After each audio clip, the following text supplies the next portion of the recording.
David.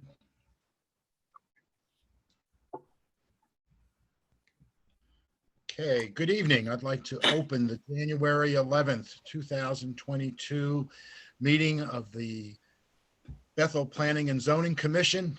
We have several items on the agenda to get through this evening. I'd like to welcome everyone, wish you a Happy New Year. I'd like to start off with our first item, which is the 112 Hollyville Road application. It's a continuance of that public hearing. Mr. Marcus or Mr. Trinkus, are you representing the applicant? Mr. Stevens, it's Neil Marcus, Kona Wolf PC, 158 Deer Hill Avenue, on behalf of the applicant. And again, I apologize for the fact that at the last meeting, I couldn't make an internet connection here at the town hall. My civil engineer was able to connect me this evening. You know, these guys are better than just doing drainage calculations. They're pretty good on computers too. But the application that's before you this evening is actually a very simple application in two respects. First of all, there's an existing, and if you've seen the maps and perhaps you've even seen the property, there's an existing house on the property and an existing garage with a previously approved accessory apartment, all of which has a legal septic system, etc. The applicants, the Pacifics, want to renovate the garage apartment. And initially they went to the Zoning Board of Appeals to do the renovation because it's a pre-existing non-conforming structure. Due to some of the neighborhood opposition, the ZBA turned them down. So then they came to see me and said, is there any way that we can do this? And of course, the reason they're doing this is for family members. They've got a daughter who they'd like to help assist in housing.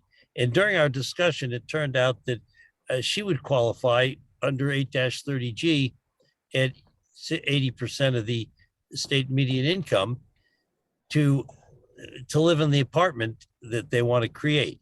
So I told them that we could file under the Affordable Housing Act. The only difference is that the unit that they renovate will be subject to a 40-year covenant under the act that will limit the occupancy of that unit to somebody who qualifies for under affordable housing.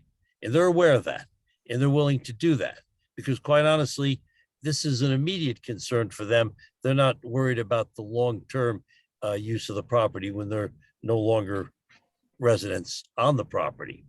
So we have filed the application. The issue that we have to deal with is public health and safety. We don't have to deal with where the sideline will end up on the property. All the issues that the Zoning Board of Appeals had to deal with no longer apply under 8-30G. Interestingly, in the interim, the legislature last year passed a public act. I wish I could remember the number. It's actually sitting on my desk on Deer Hill, but a public act that encourages all of the towns in Connecticut to adopt accessory apartment regulations so that you can create affordable housing. So what the Pacifics are doing here is actually right in line with the new act. And the only issue that we have to ask the commission to review is whether the modification of the building, it'll be a residence as an accessory apartment when it's finished, just as it is today, whether that change in the physical characteristic of the building creates a public health or safety issue that overrides the affordability mandate of 8-30G.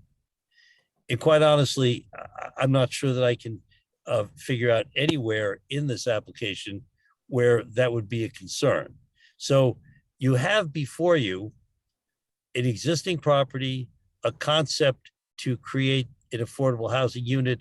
And in doing that, you've seen it. We've given you the site plan and the rough sketch. I mean, this is not an architectural drawing in the sense of a new building that's being created. This is some local property owners who are going to have renovations done to their garage apartment.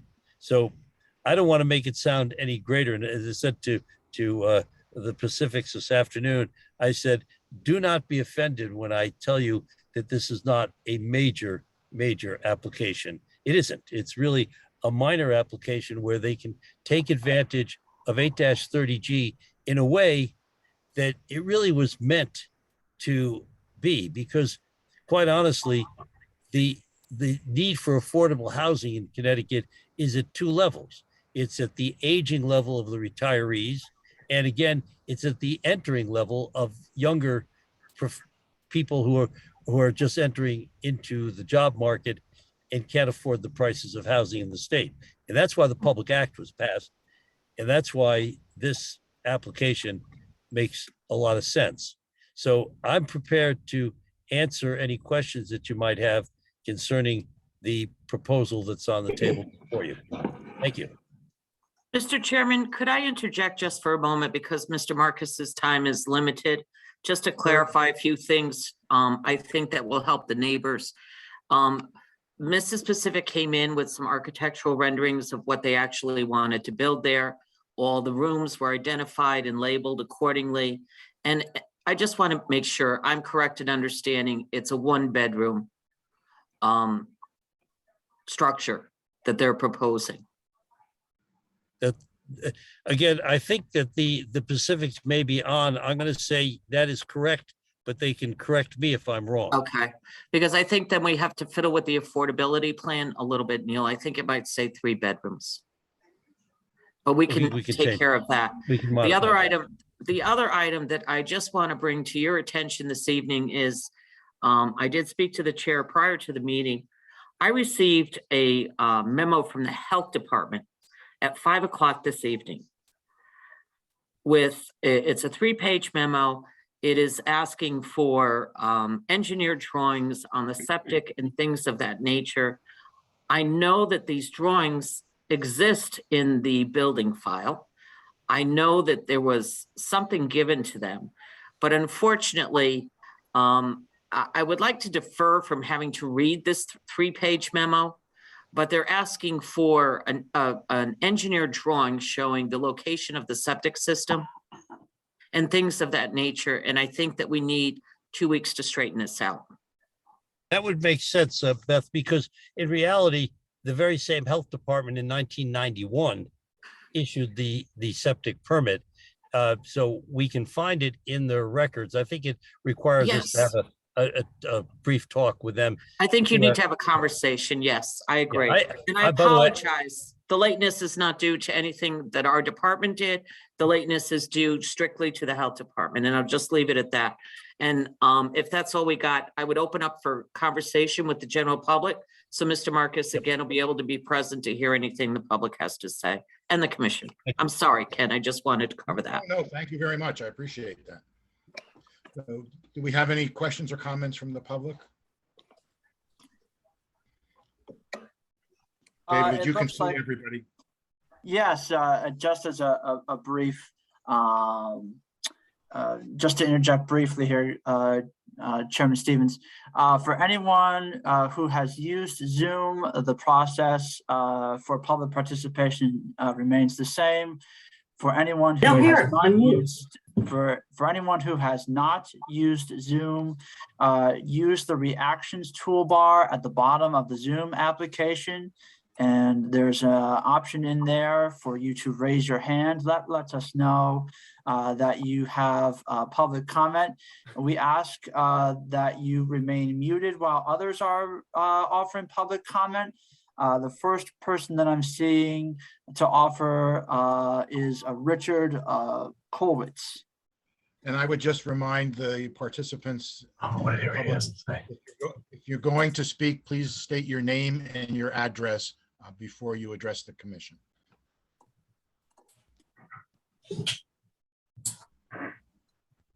Mr. Kolwitz, are you there, sir? I am. I'd like to ask Mr. Marcus, is this application Is the existing structure staying the same, or is there going to be an addition to the existing structure? And if so, I'll find out how to do it. It's probably here. I can't. Can you hear me? Hit that thing. Can you hear me? Yeah, we Yes, can sir. hear you. It's- Somebody else is talking. Excuse me, Mr. Chairman, if we could just, it's Penny Kessler, if we could just remind people that if they're not speaking, to please mute themselves, because sometimes there's background noise that can interfere with what people are saying. Thank you. Thank you. Thank you, Penny. Mr. Kowitz, are you still on? And Yes, did you hear my question? yes, Mr. Marcus, can you respond? Yes, we have submitted a drawing showing that the building will be renovated and it will be slightly enlarged. What It'll is still be slightly? basically a garage apartment. Do you have the The dimensions? the plans are on file. I I'm looking saw to the see- plans, but I didn't see any dimensions. Well, they're drawn to scale. I'm not Oh, sure that I here it can is. Raise your hand. pick them off on top. Hang on, I'm looking. for Marcus, my is file. it possible to share those plans? I'm sure it's difficult currently sitting, but I'll have to I don't know, Beth, could you share the plans that are in the file? Yeah.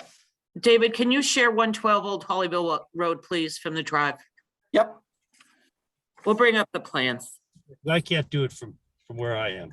I thought that might be a little.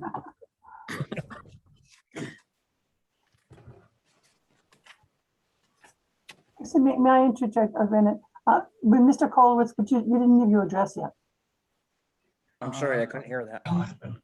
Your address. Renderings. Oh, 108 Old Hollyville Road. I'm sorry. Thank you. Is, which file are we looking at? That's it. Beth? You're doing good. Keep going. These are the exteriors. And these are the Those are the interiors. exteriors. Here's the interiors.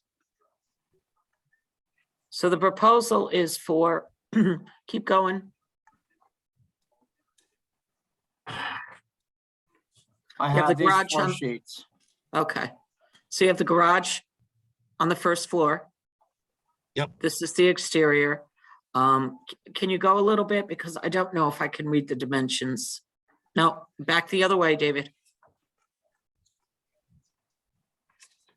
I don't have the scale. Maybe the Pacifics could answer that question? I'm gonna ask Cheryl or Jean, are you on the line?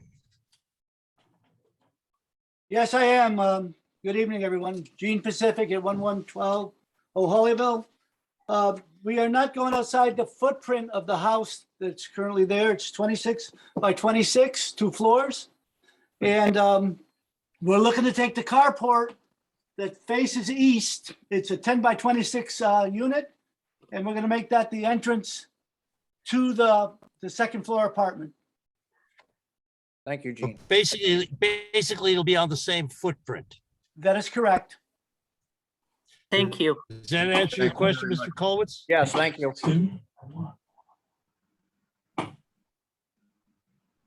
Okay, next person I'm seeing with a question is a Laurel Draper. Can you hear us? Yes. This is Tim Draper, 48 Aunt Patty's Lane West. I came in late. I just had a question. Is this 2 units now? And it was previously 1? Tim, I can answer that if the chair will allow me. Yes, It's please Neil do. Marcus. It's that there are 2 units because the first unit is the main house. The second unit is the garage apartment. They both exist today. There are no additional units. So my question is, why isn't that just an accessory apartment? Why is this going to be under 8-30G? Because to do the accessory apartment, we have a non-conforming structure and we had to get a variance. And the variance was turned down by the ZBA. So the only way we could do it is to qualify it for affordable housing, which would allow us essentially to reconstruct the property on its same footprint. There was a neighborhood opposition to doing that. And therefore, the way to address that is to create the affordable unit.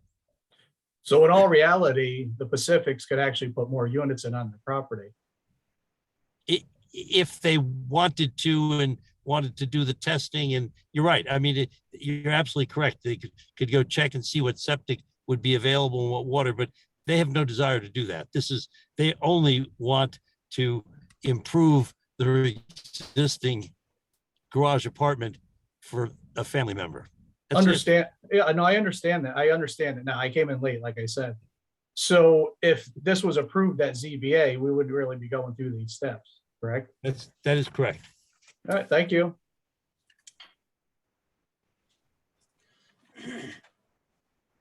David, we have anyone else? Chairman Stevens, I am not seeing anyone else at this time that has their hand raised to offer public comment. Beth, did you have anything else you wanted to add? Yeah, I just want to clarify a little bit of the previous conversation. Number one, this wasn't an accessory apartment. It was done many years ago under an old regulation, what we called guest cottage. Guest cottages allowed people to live there 180 days a year. It was absolutely impossible to enforce that type of thing. What happened is the Pacifics, they've been living there year round for many years. And we were trying to look at the best way to legalize what they already have.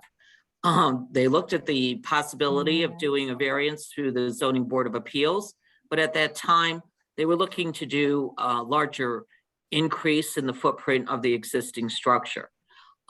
Yes, I think the neighbors came out and spoke against it, and that probably had some influence on the Zoning Board of Appeals. But I just wanted to clarify that it would have been very difficult to make it an accessory apartment under the present variance rules, especially with the increase that was proposed at the time in the footprint. Make it in dash 32 and put 6 apartments in there. Somebody's speaking. Turn off your mic, please. Thank you. Do we have That's all any I have to say. Thank you, Beth. Do we have any questions from the commission? I have none. Kitty Grant, I have none. First, I got a question. I have a question. yeah, I'm Yeah, I sorry. also have a question. Now, the usage of this, Beth just mentioned 180 days that the usage was the original septic based on that 180-day usage and the usage of the main house, or? I have no idea, Bob. And then when this thing is renovated and used year round, is it going to have a separate septic system for each building, or a separate well for each building? Is that mentioned in anywhere in the health department report, or? It is my my recall from reading the memo very quickly before the meeting is that is what they're looking for at this point. But I know that Mr. Marcus brought up, there was a septic repair there in 1990, 91 or whatever. Again, it isn't 2 separate lots. It's one lot with 2 buildings on it, with 2 buildings on it. No, what I'm looking at is at some point in the future when, 40 years it'll have to be. it goes 40 years, but on the affordable part of it, but Mhm. it goes for a lifetime on the usage of well and septic. And I'm looking to see if somewhere down the road, it could be split into two lots where you have 2 separate houses. That depends on the zoning at the time. If we ever got to the point where we wanted to increase zoning, make it half-acre lots and things of that nature and rear lots allowed in that particular 1-acre parcel, that would be something for the future. Like I said, for someone 40 years from now to work with. But It as of won't be right me. now, it's not going to have separate well and septic on each building. The proposal in front of you does not show that, no. That's It's all correct. connected now. It's all connected now. It's been in existence this way for how many years? The Pacifics have owned it. It's my understanding that their children have lived there all these years, full-time, 365 days a year. And they can correct me if I'm wrong. I'm not offended at all. This is Gene Pacific again. Mr. Legner, we do have two separate septic systems on the property right now. The Okay. cottage in the back was required to install a 1,200 gallon tank to make it to be built as an apartment. So back in 91, I think it was, I'm sorry, 98, February 24th, 1998. No, it's 1980 there. 1980. 1981 or two, I'm sorry. I'll get you the exact date. But the town required the strikers at the time to install a 1,000, I think it's 1,000 or 1,200 gallon tank to make it legitimate or legal to be used as an accessory apartment. So that tank today is still legal for the size of that apartment And for the new usage. and for the new usage as well. That's correct. And Mr. Pacific, how many bedrooms are presently in the apartment? There is one bedroom in the apartment right now. Okay, but there's more than one person living there. That is correct. Okay, and the proposal is for one bedroom. Yes, that's correct. Okay, I just wanted to get that clarified. Okay. Mr. Parsons, you had a question? Yes, one additional statement, everyone. It is our intent, my wife and I, to move to the back apartment and the children with their children move to the front building. Thank you. That is a 3-bedroom unit. I had a question about the zoning board of appeals decision. Were they given the option of reducing the size to what we have now so we wouldn't have to go through the affordable? Because based on what I've been hearing, they were turned down because they were trying to increase the footprint. If the footprint is as it is now, would the zoning board of appeals still have turned them down? I can't speak for the zoning board of appeals. I can't either. Unfortunately, I was not at that meeting. So I don't have but I was told that there was significant opposition, and they just said they didn't find a hardship. So building either, but that's the problem. Thank you. Mr. Shanley, you had a question? Yeah, I just want to just kind of boil this down quick. So it's the house and then the apartment in the back, and you're just looking to renovate, basically. That's a question for Mr. Pacific. Yes, that is correct, Mr. Shanley. So no added units. You're not looking to expand really the footprint of the house other than maybe adding a stairwell or something, I understand. That is correct. Okay, thank you. That's all. Any other questions from the commission? Okay, then I would suggest that we continue this hearing for, with your consent, Mr. Marcus, best for 30 days so that we can do the additional research. You're on How much mute. time do you think we need, Beth? Oh, geez, I'm off again. Beth, you're on mute. Back. I'm on mute. I'm sorry, Neil. There you I go. would say, Yeah, let's, no, we need to continue it for 2 weeks or 30 days. I would go for the 2 weeks. Let's continue it for 2 weeks and see what we can come up with, working with the applicant and the health department. That's How's that? I would What are we agree. looking for? The engineering on the septic?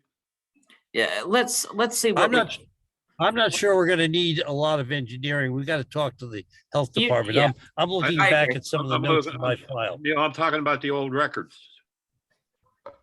On the septic. old record. Mr. Pacific, I can remember the day Mr. Pacific came in and made copies and brought them over to the health department. Okay.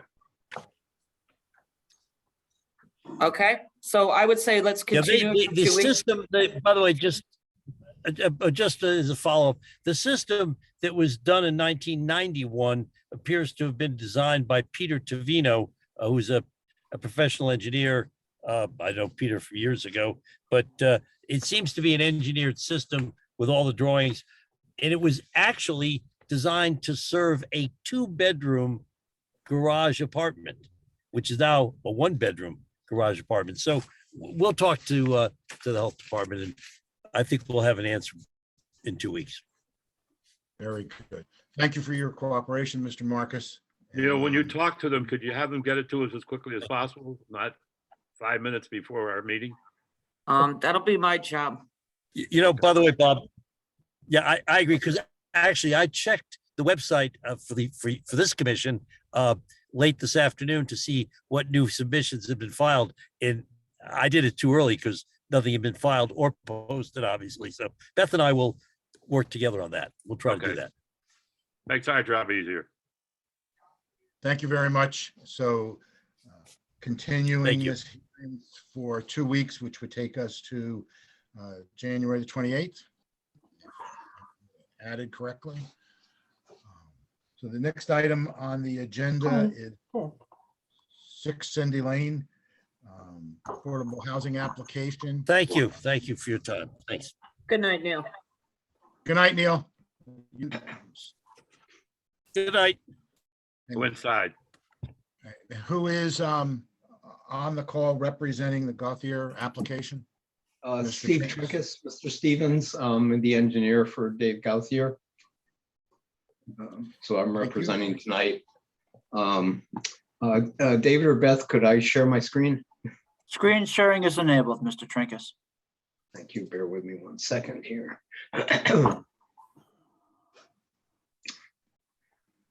Just as an aside, with everything going on health-wise in the world, the regular normal cold is still around because I have one with 3 negative tests in 4 days for COVID. So just, it's a normal cold. They still exist. So if I sound a little raspy, that's why. Okay, I know. So they're still around.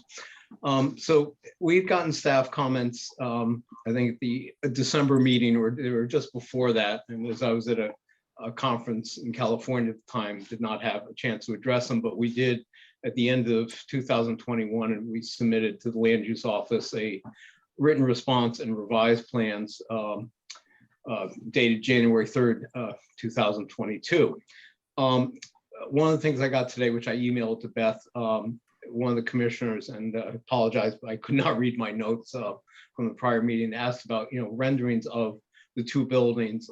The architect, Chris Brunel, was able to get them done. His family has had some health issues, non-COVID issues in the past couple of weeks, so he wasn't able to get them done. So I'd like to just show them first before I get into the site plan. So this is the existing, what the existing single-story building will look like. The second floor is over the same footprint. We have stairs that come up the north end. It'll be a deck in front of it with the entrances to the 3 upstairs units. There obviously would be a rail, for the deck area, for safety. But this is what, the improvements to the existing building would look like. This proposed building, which is located to the south, would look like this. As I said on the sidewalk, the main entrances are on theoretically the backside because that's where the parking spaces are. But it kind of is a bit of a barn-like structure. There will be doors from the lower level units out, towards the front, similar to what exists on the existing building. So I wanted to just go over these, and these were emailed to Beth at some point this afternoon as soon as I got them. If I could have gotten them sooner, I would have provided them sooner. And part of the staff comments was asking for a copy of the existing conditions map done by the surveyor. That's what we're looking at now. This is pretty much the same information that I show on the existing conditions map, but this was done by New England Land Surveying, who located all of the existing features of the site, the building, the driveway, utilities, topographic information, etc. In the staff comments, the fire marshal had asked for a fire lane or and what we have proposed, I don't know if he specified a width on it. We provided a 6 foot, which will be, yellow hatched lines along the western side of the parking area in the travel lane to give him a fire lane, so nobody can park back here. He asked for that. We're happy to provide that. A comment that came up, I believe, from some of the commissioners, I think Kitty was the one, I know she asked about it on the site walk, was the amount of green space on the site. And I actually did a calculation, taking out, driveways, buildings, sidewalks, the steps, etc. And basically, almost 40% of the site is not going to be developed. Right now in the field, the area to the south of the driveway is mostly lawn. It is wooded right along the southern boundary. But what we will have is a fairly large lawn area between the front of the existing building and Cindy Lane, or I should say the proposed building and Cindy Lane. Similarly, the existing building has lawn area out to Cindy Lane. There's also would be lawn or light woods in the northern end of the site, where the single unit will be. A lot of that is already lawn, or actually it's a pile of leaf dumpings in several areas. And there's also further open space along the north side of the existing building and what would be the parking area.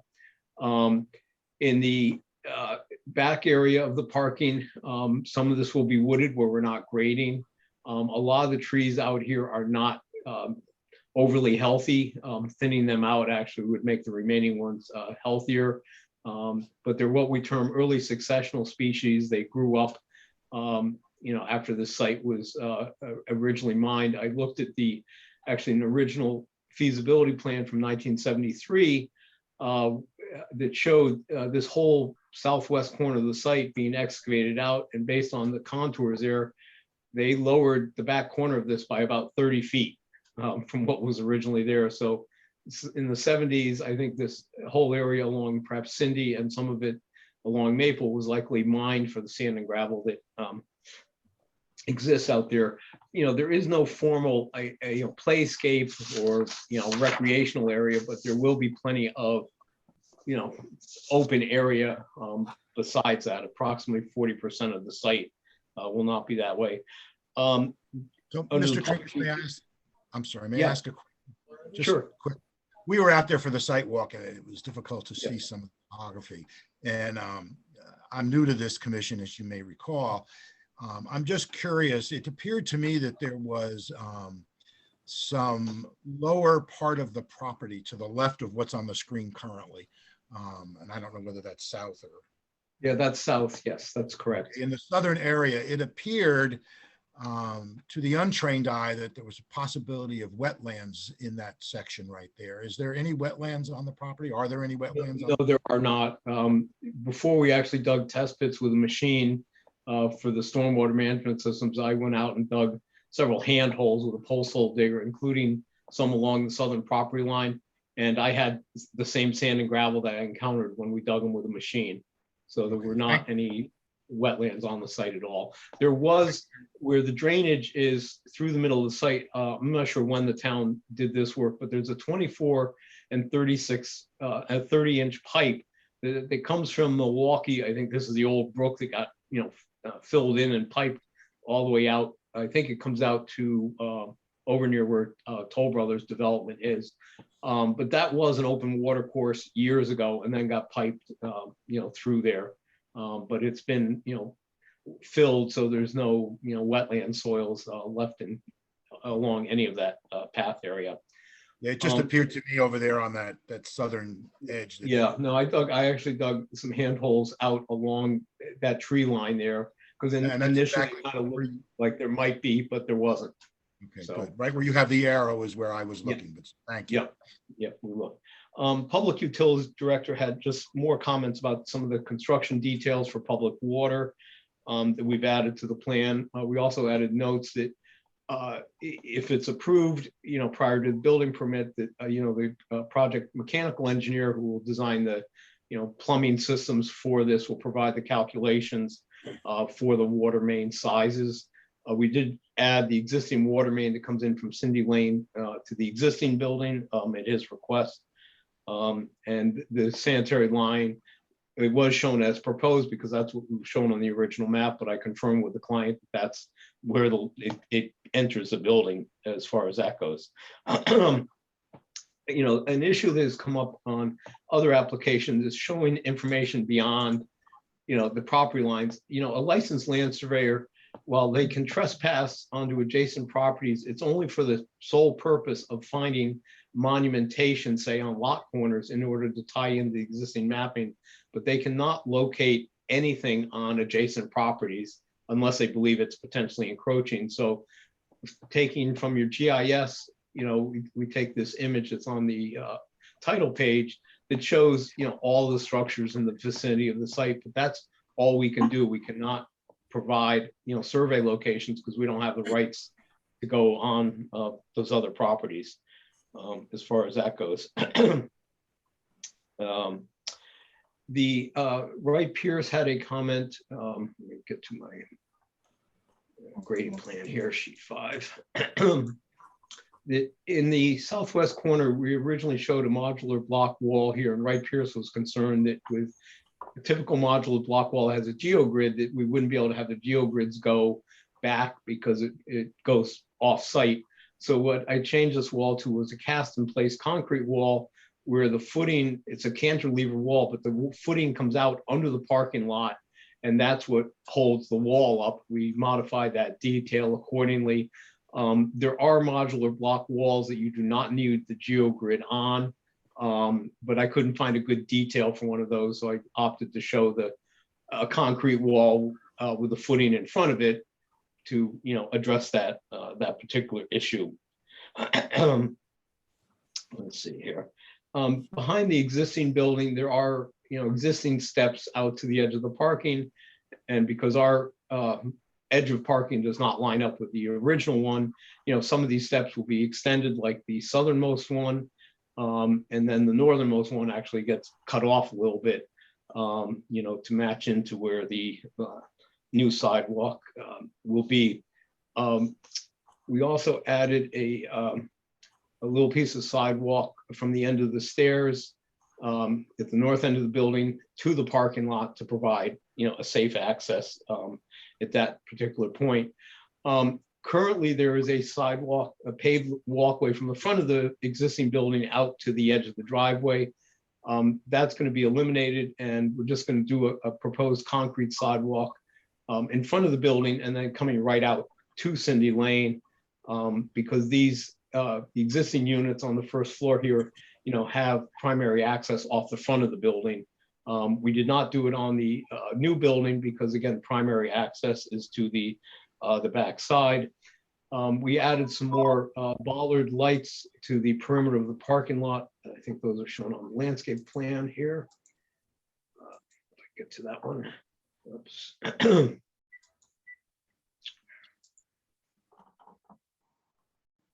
Yeah, so we added, they were concerned about not having enough lighting, so we added several more bollards along the perimeter of the parking, both where the spaces are and on the opposite side.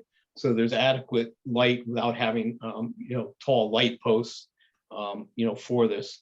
The one large ash tree that's out in front of the, building will be coming down. It's here, and it's a very spreading tree. So with the building, even though the foundation, which is going to be just a slab on grade, may not adversely affect the tree, the branches actually on the west side of it would be right into the building. So it's going to be safer to take that ash tree down. Also, many of the ash are still dying, perhaps to a lesser degree.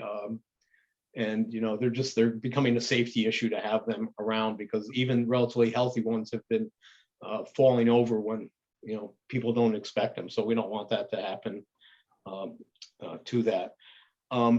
The existing fence, which encroaches onto the property in the primarily the southwest corner of the site, that encroachment's gonna be removed. It's from the neighboring properties, not on 6 Cindy Lane.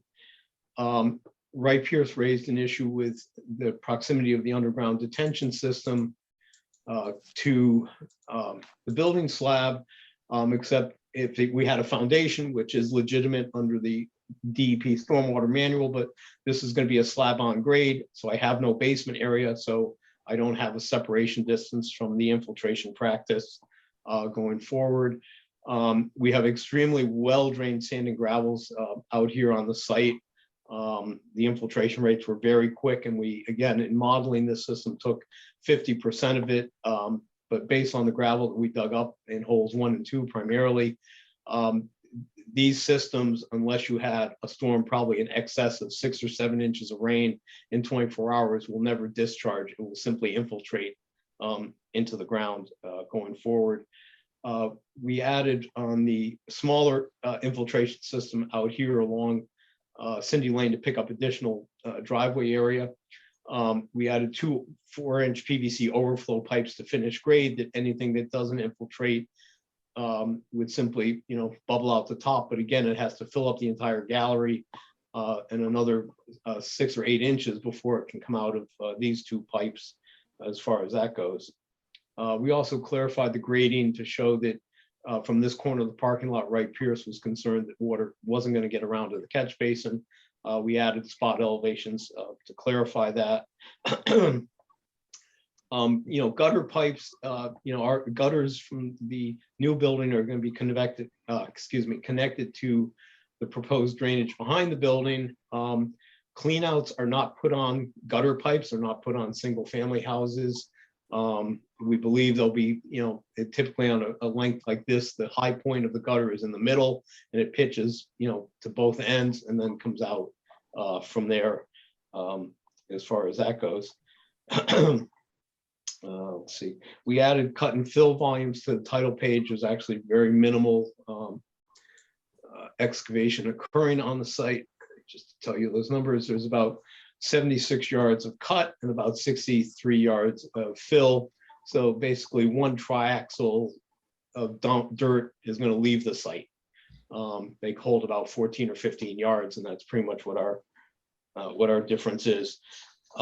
We added Filtrex socks around the proposed catch basins. They're shown on the erosion control plan. We also added at their request an erosion control barrier at the north west end of the parking lot behind the dumpster pad, as far as that goes.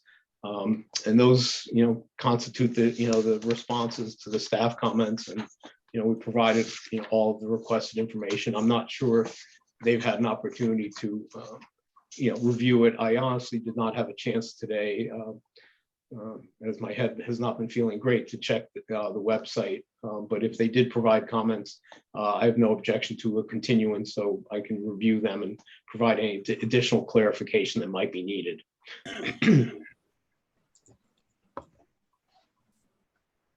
Is that your wrap up, Mr. Trinkus, for now? Yes, it will. Thank you, Mr. Chairman. Can I just interject for a moment?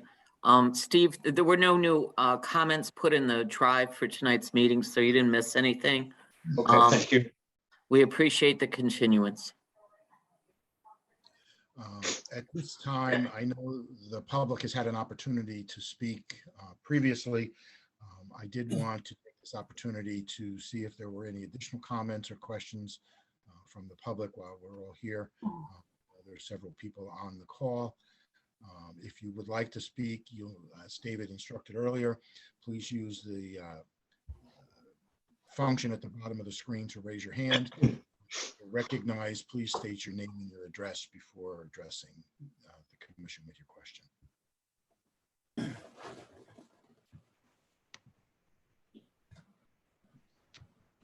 David, do we see anybody interested? I see no one that has, I'm sorry, Beth?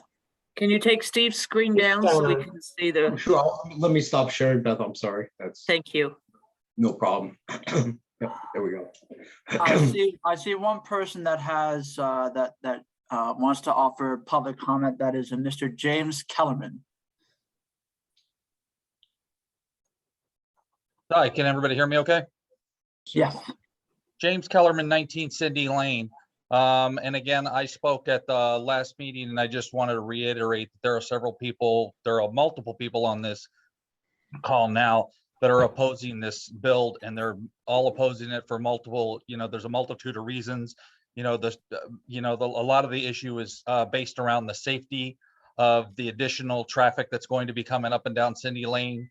The fact that the road is not wide enough to accommodate that traffic, and it's just going to create a danger for children walking to and from the bus stop who's going to have to walk right past this structure. The other issue is the actual look of the structure, and I personally feel that the look of the structure is not conducive to our neighborhood at all. Neither one of the structures look like anything that's down on Cindy Lane. It looks completely out of sorts with the rest of the neighborhood, and I think that's actually going to deter from our property value, and making any adjustment to the neighborhood that's going to affect my property value. I have great concerns with.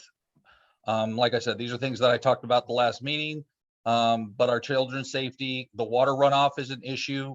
I understand that there's some things put in place to help with some of that water runoff, but I don't think you're aware of the fact that for years, decades, literally, we've had trouble down at the bottom of Cindy Lane because of the water coming down the street. And now you're talking about building a structure that's going to collect more water, and where is it going to go?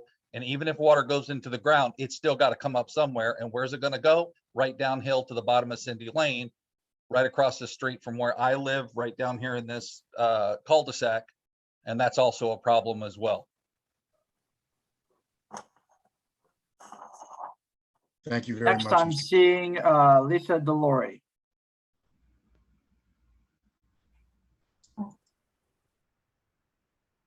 Good evening. Can you hear me? Yes. Yes. Thank you. I think the first thing that struck me from Mr. Trinkhouse's presentation was relative to the emergency vehicles getting down Cindy Lane. He has certainly addressed theoretically how an emergency vehicle would get into the complex, but not how it would get down to Cindy Lane. As we raised the concerns at the last meeting about cars being parked on both sides of the road, it being a narrow road from the get-go, there is just no way I can conceive of a fire truck getting all the way down to the cul-de-sac. So that is a serious consideration that I would ask the commission to again consider.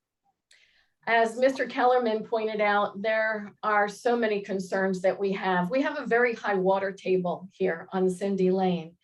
And although Mr. Trinkhouse described some of the remedial measures for the property at 6 Cindy Lane, what is not addressed, again, as Mr. Kellerman pointed out, is how the water pools up at the end of the cul-de-sac. 6 to 8 inches in a day's rain accumulated it is very reasonable. It happens, and then it all just comes down Cindy Lane. So I think, I'm not an engineer, don't pretend to be one, but I think I heard something about, well, if these pipes fill up and the gravel doesn't absorb the water, that's the only circumstance under which there could potentially be a problem. I think that we're looking at a lot of potential problems relative to the stormwater. Again, as Mr. Kellerman pointed out, the safety of our community here. And finally, I'll end with the integrity of our community. This property that has been here for several years has existed in a small form, and what is being proposed is a significant multiplication of it. It will significantly change our street and the sense of community that we have. We will not be able to freely walk around because there are going to be safety issues for the adults and the children. It's going to look very, very different and feel very, very different. And again, I ask the commission to deny this application. Thank you. Could you please state your name and address for the record? I'm sorry, Lisa Delory, 22 Cindy Lane. Thank you. Thank you. Next, David, I'm seeing a Chrissy Arditi. Hi. Oh, you need to shut that off. I am Chrissy Arditi at 21 Cindy Lane. I just wanted to point out to everyone that was at the site walk the other day, we saw how difficult it was, or with the cars parked on both sides, a pickup truck could barely make it down the street.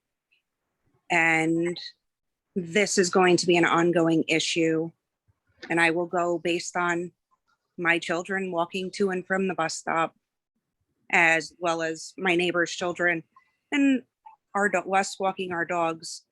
I would also like to say to the commission, please to deny this going through. Thank you. You're on if you want to speak. Jerome Oaks, 16 Cindy Lane. Just looking into the water issue here. We have a huge problem here. You said that through the Caltech recharger system you put in, you have I think a 4-chamber for unit.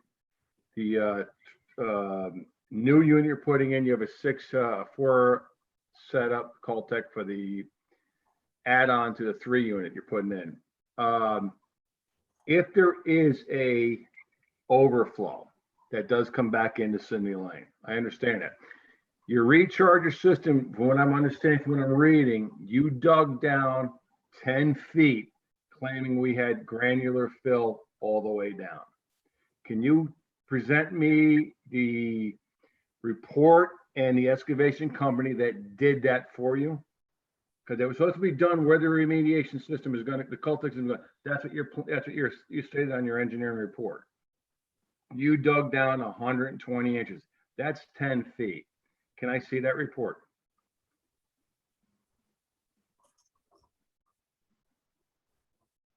Who's hearing me? I'll address at the end of public comment, Mr. Chairman. Why can't you address me that now? You put it in a report you gave to the town stating you dug down 120 inches. That's 10 feet. Mr. Oaks. You ask you a simple question. Mr. Oaks, just for protocol purposes, the practice is all questions are asked and then the applicant answers them all at the same time. Thank you. Any other questions from the public?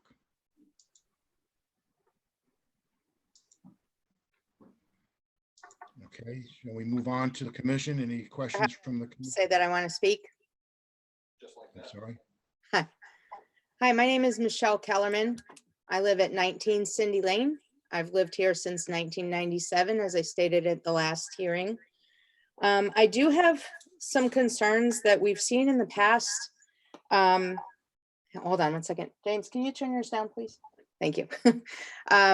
We've had some concerns that we stated at the last meeting. The current state of the property that's there has been lackluster at best.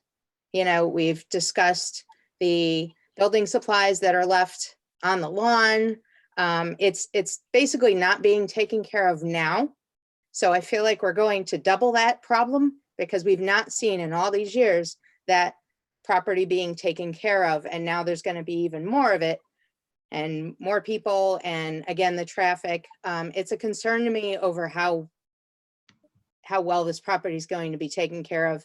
I was at the site walk on Saturday and I was a little surprised at the state of the driveway wasn't plowed, knowing that the zoning commission was coming there. That actually surprised me greatly. So I do have some concerns over what the future property in its future state is going to look like. And the state of the cars down the street is just a big issue that we are clearly aware of, and I strongly oppose this proposal. Thank you. Next to speak is Sal E.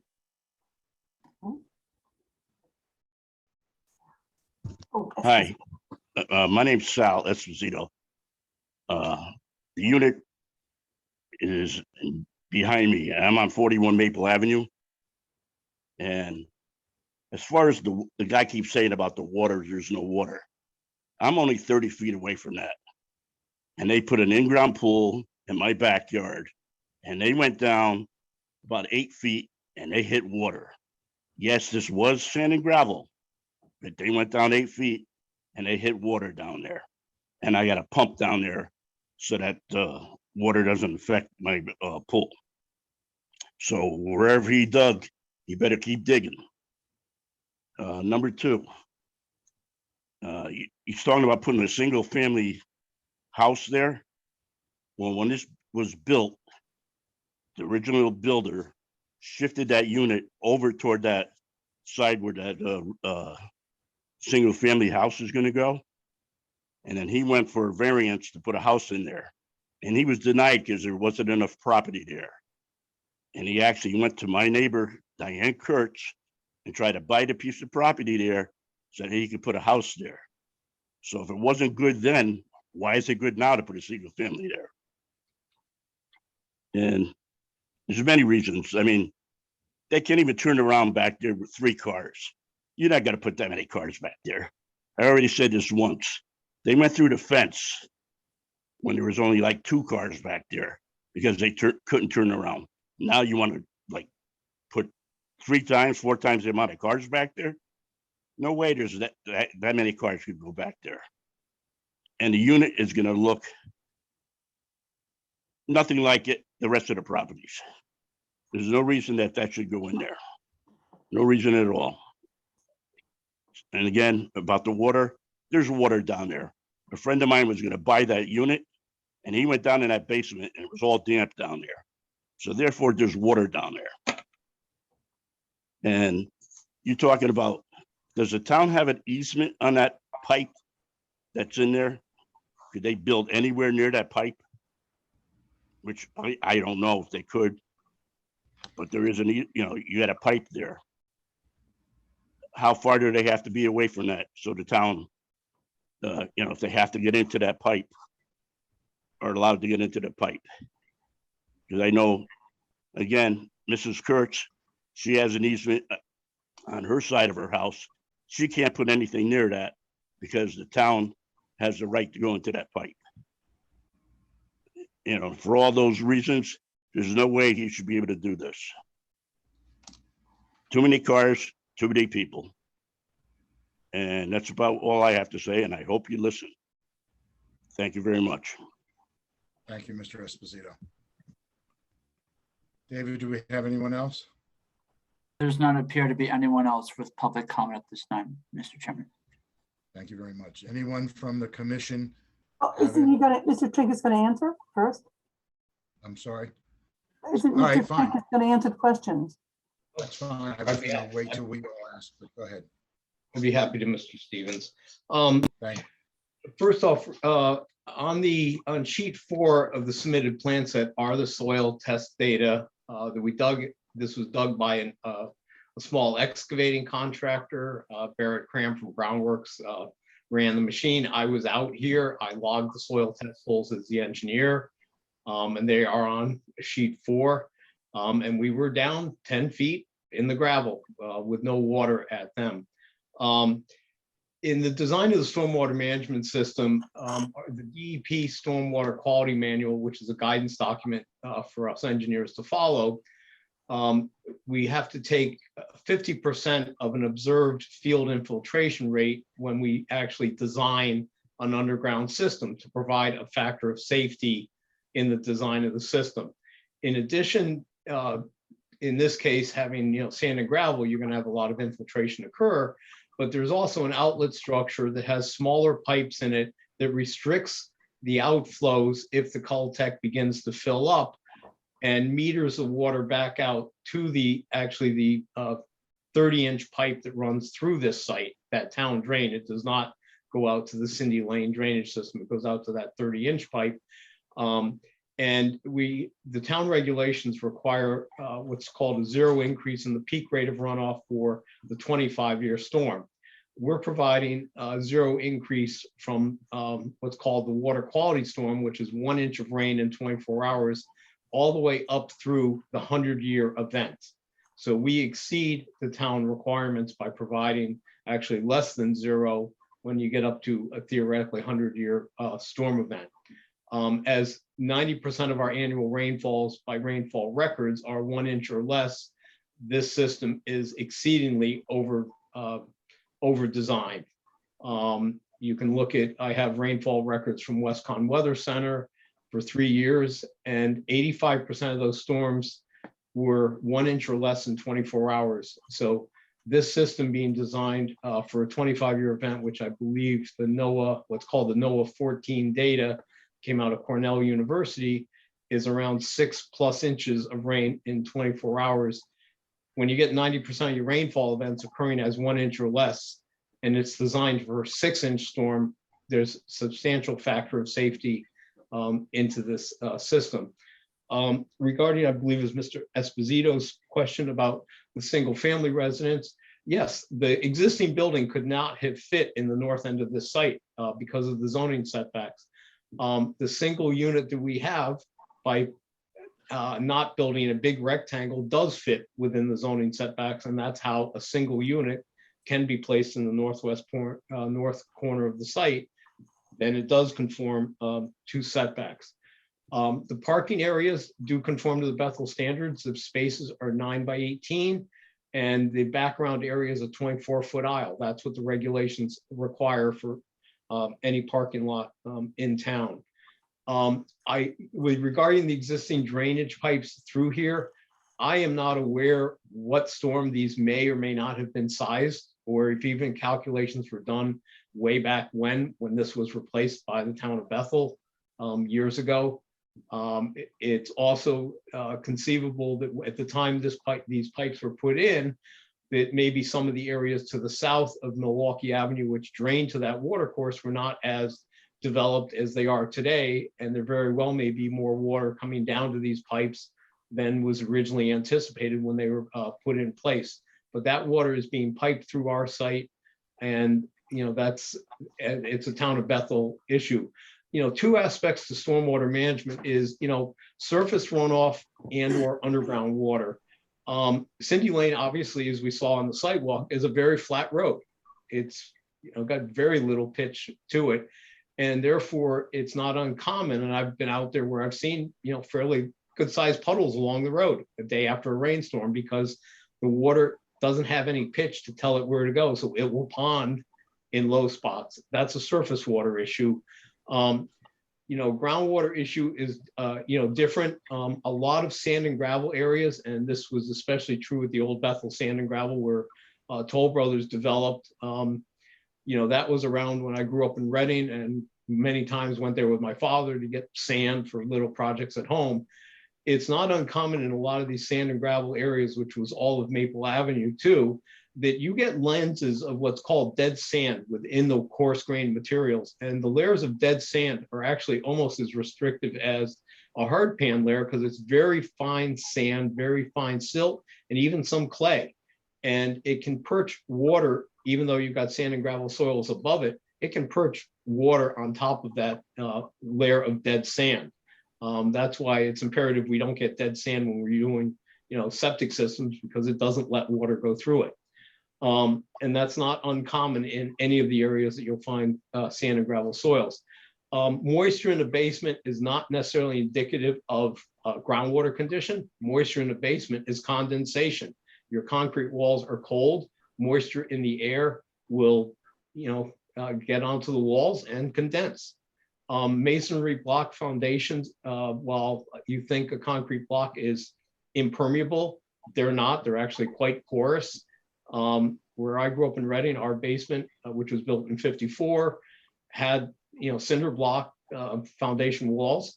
And, water unfortunately routinely came through them. My father tried everything under the sun as I was growing up to stop that. And the only way we did was when my mother had a company come in that put in an internal footing drain to the basement, and then everything dried up. But condensation and moisture in a basement is not indicative of groundwater. It's simply condensation of water vapor in that. The two neighbors, I think Lisa at 22 Cindy Lane and Chrissy at 21. It's, as we are going to continue this, if they would grant me permission, I would love to just meet them and look at the water problems on their site.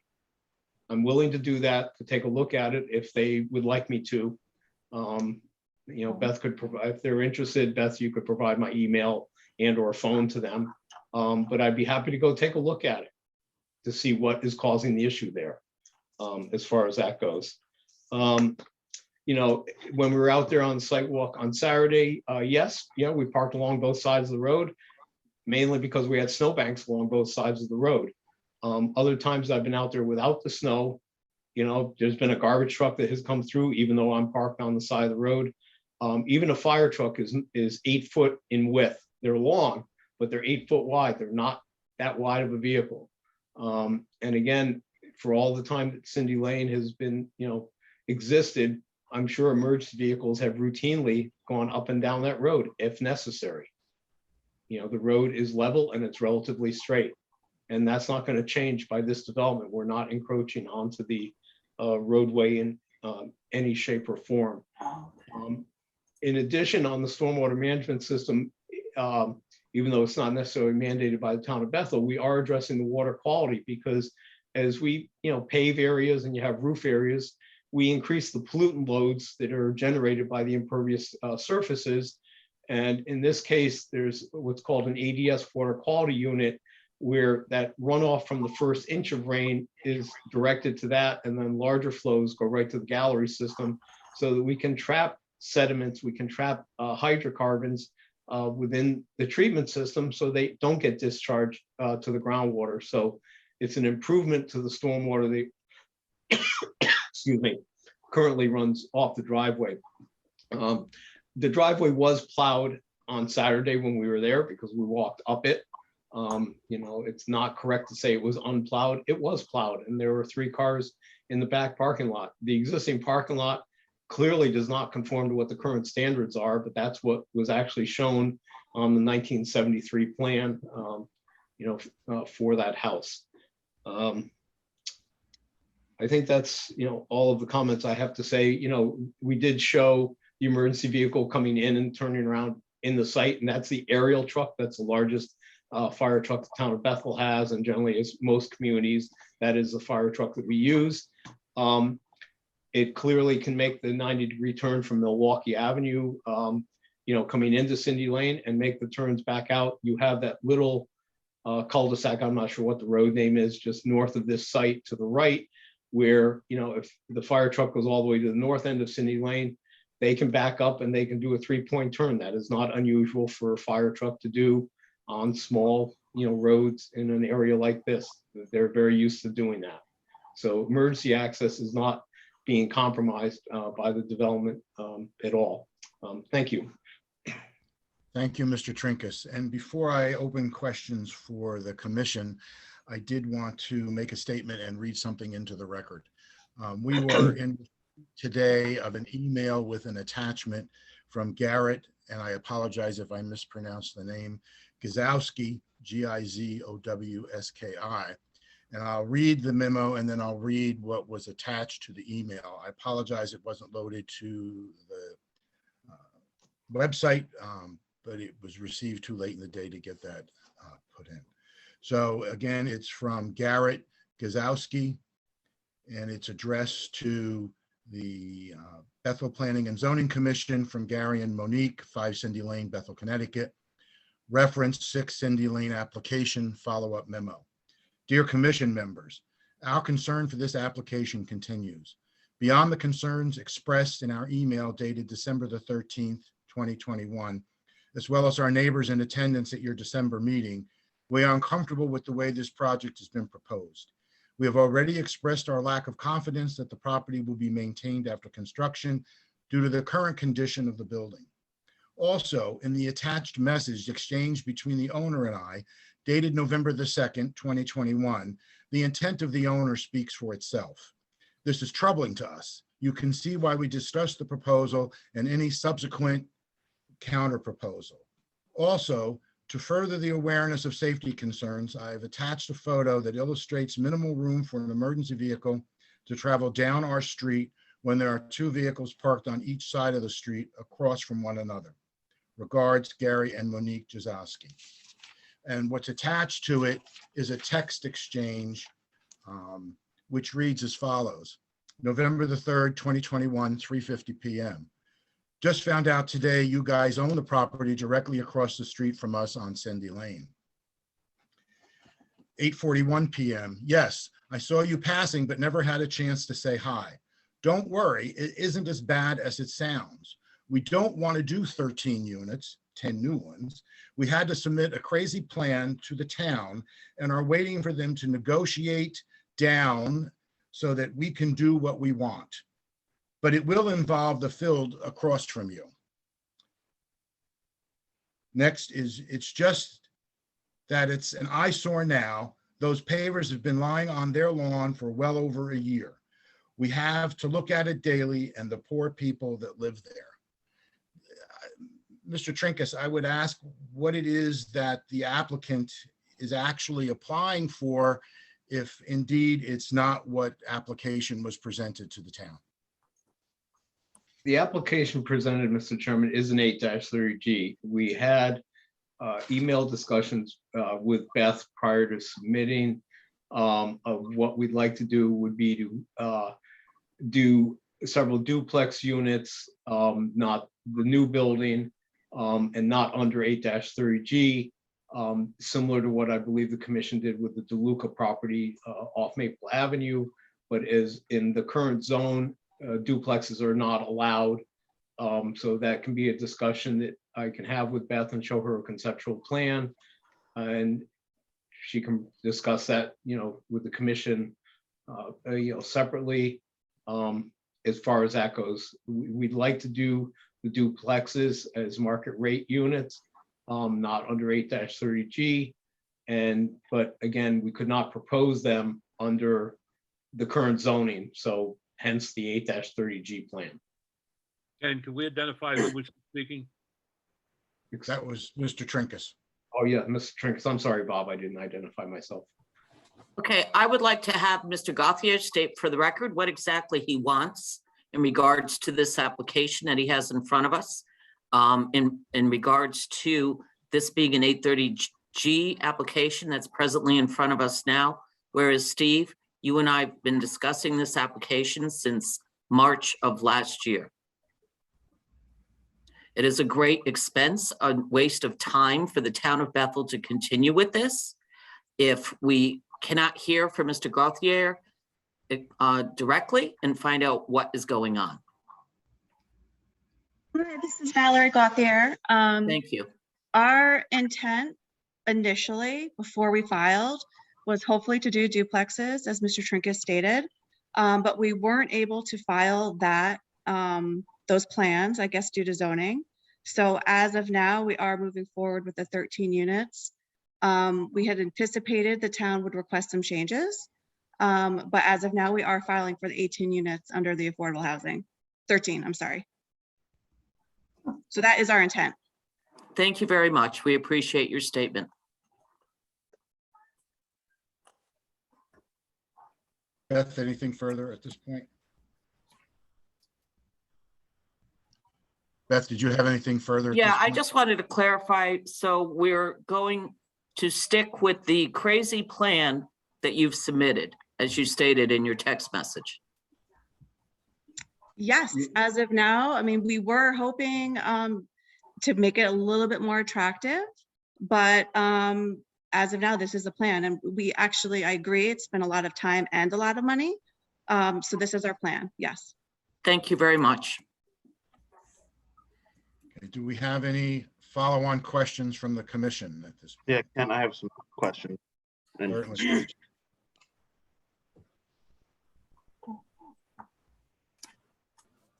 Paul, if you're speaking, you're frozen. We can't hear you.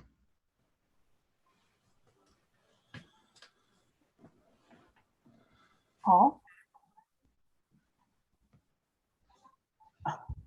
This is internet connection is bad. While we wait for him, I had a be rather quick. I was wondering if Mr. Trinkus could speak to the snow removal plans that are embodied in the proposal. Yeah, yes, be happy to, Bob. We actually have two areas designated for snow removal. One is off the north end of the parking lot to the right of the dumpster, and then the other is. And can you show us with your drawings? Sure, if I can, I'll share my drawing. That'll be fine.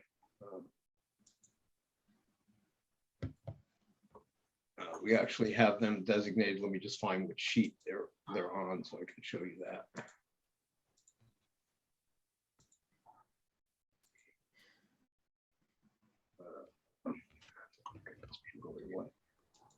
Bear with me 1 second. Let me find the right drawing here. This one's not, there's two areas. One where my cursor is now up in this whole area right in here where the curve of the parking lot is. This is a designated snow storage area. A similar one is located off the parking lot at the north end here for obviously snow from this extreme northern end of it.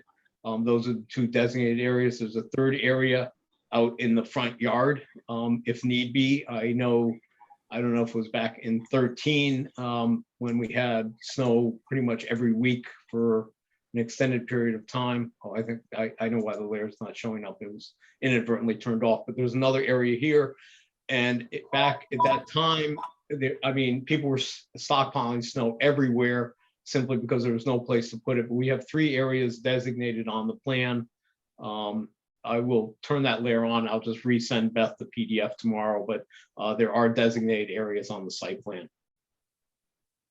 Correct me if I'm wrong, but one of the ones that you moused over was in the dumpster pad It was area? to the right of the dumpster. It's not where the dumpster is, it's to the right of it. So they would plow right off the edge of this driveway right here for that area. Most of the snow, if it's a large event, is going to be, have to be pushed up into this area here, which will be lawn or will wind up in a pile in the front of the existing unit.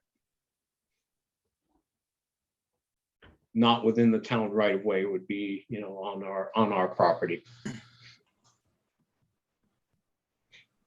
Okay, thanks. Thank you, Rob. Would you mind? Steve, I had asked for a more defined picture of where this green space is going to be. I don't know how, a lot of other people have done this previously. Taken, let's say, the drawing you have here, and just put green, literally marked with green, where the green space is going to be. Kitty, the health department asked for it, and I asked for it. Okay, Kitty, since we're going to continue this, I will take. Exactly. That's why I'm bringing it up. One other thing too. Can you show the buildings themselves, the architecturals you showed before? Sure. Yep. This is what would the existing building be modified? Okay. And these were sent to Beth this afternoon, Kitty, as soon as I That's got okay. that. I understand that. Now I see. I see the walkway here. Now, is there going to be? Is this all concrete? Oh no, no. This is all the art. That's just an architect rendering of the ground. That's not going to be concrete. Where are the walkways going to be, and what are they going to be made of? The walkway itself comes right in front of where the steps are. It's a 4-foot wide sidewalk, and it comes down from the driveway to the last one here. It's just 4 feet out in front of the steps, and that's all it is. And then it's lawn. But is it going to be concrete? Because I see what's there now, and what I see what's there now is a disgrace. This is not what you see. This light gray. This is not concrete. Let me clarify that. This is just rendering of the ground. It's not showing the sidewalk. But It's just a rendering of the ground. what So is the walkway going to be made of? the walkway will be a 4-foot standard concrete sidewalk. On the marked up plan with the green space, it will clearly not include the sidewalk. And that's very visible on the site plan as a new sidewalk, but the whole area is not going to be concrete. It's Okay.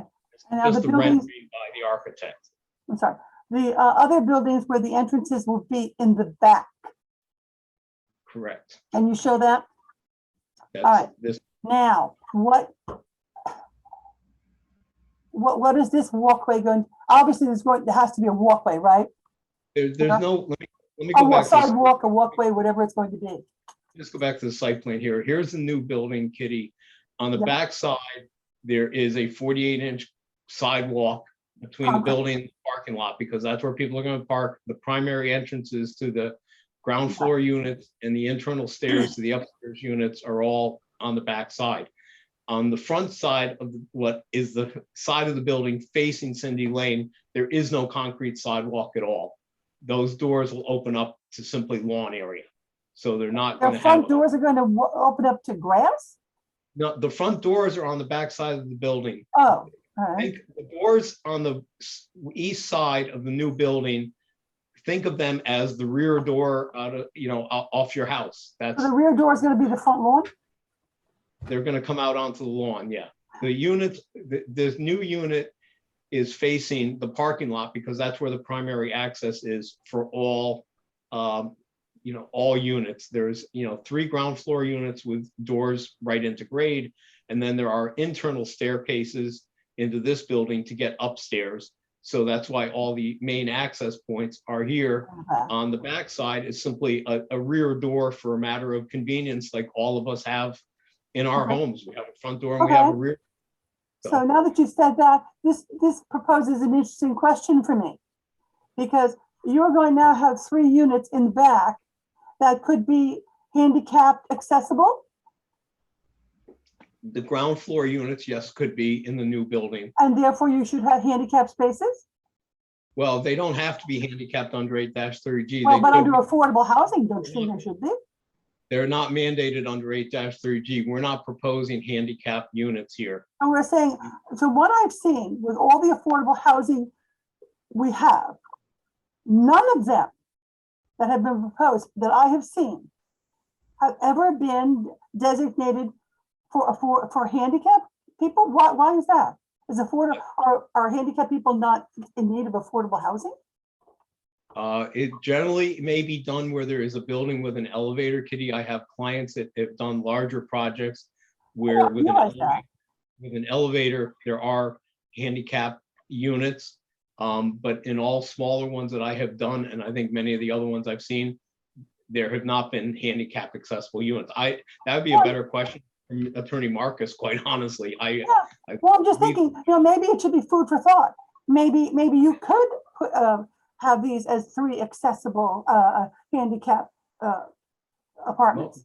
We can look at that. Something to think about. It affects the internal, not the Yes, I alignment. understand what you do The inside as well. layout of the units too, because you have to have with hallways, counters, the bathroom has to be ADA.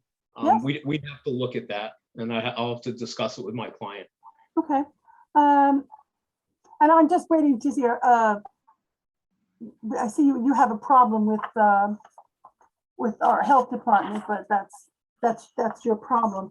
And I'm just waiting to see if we have any remarks back from Wright and Pearson. I guess we'll wait for the 2 weeks. Thank you very much. Hey, Ken, can you hear me now? Well, I think you're back. Yeah, sorry about that. No, not a problem. One question I had was, it appears that both buildings, the existing building and the new building, have relatively about the same footprint. Am I correct in saying that? Yeah, Paul, Steve Trinks for the record. Yeah, they're very close. So- The new building is slightly longer because we laid it out so we could have internal stairs instead of an external one. Okay, that's what I was getting at, is if that's same why width, slightly- why is the hallway that, if you go in the building, there's a hallway like goes the length of the building on the new one? No, it does not. Bear with me a second. Let me see if I can pull up the architectural plan for that.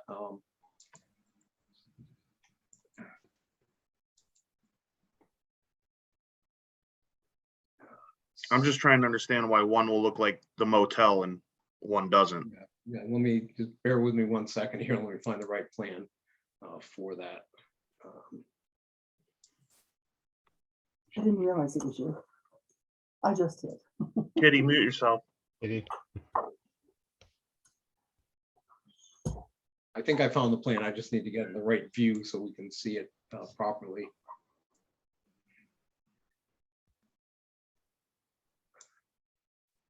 Yeah, okay. Can everybody see my screen? I don't know if I'm still sharing it or not. No, I can't see it. No. Okay, let me just share my screen. I can show you this. Okay, so this being this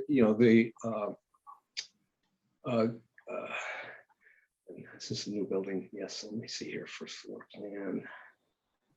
Yeah, so so we'll have a stair.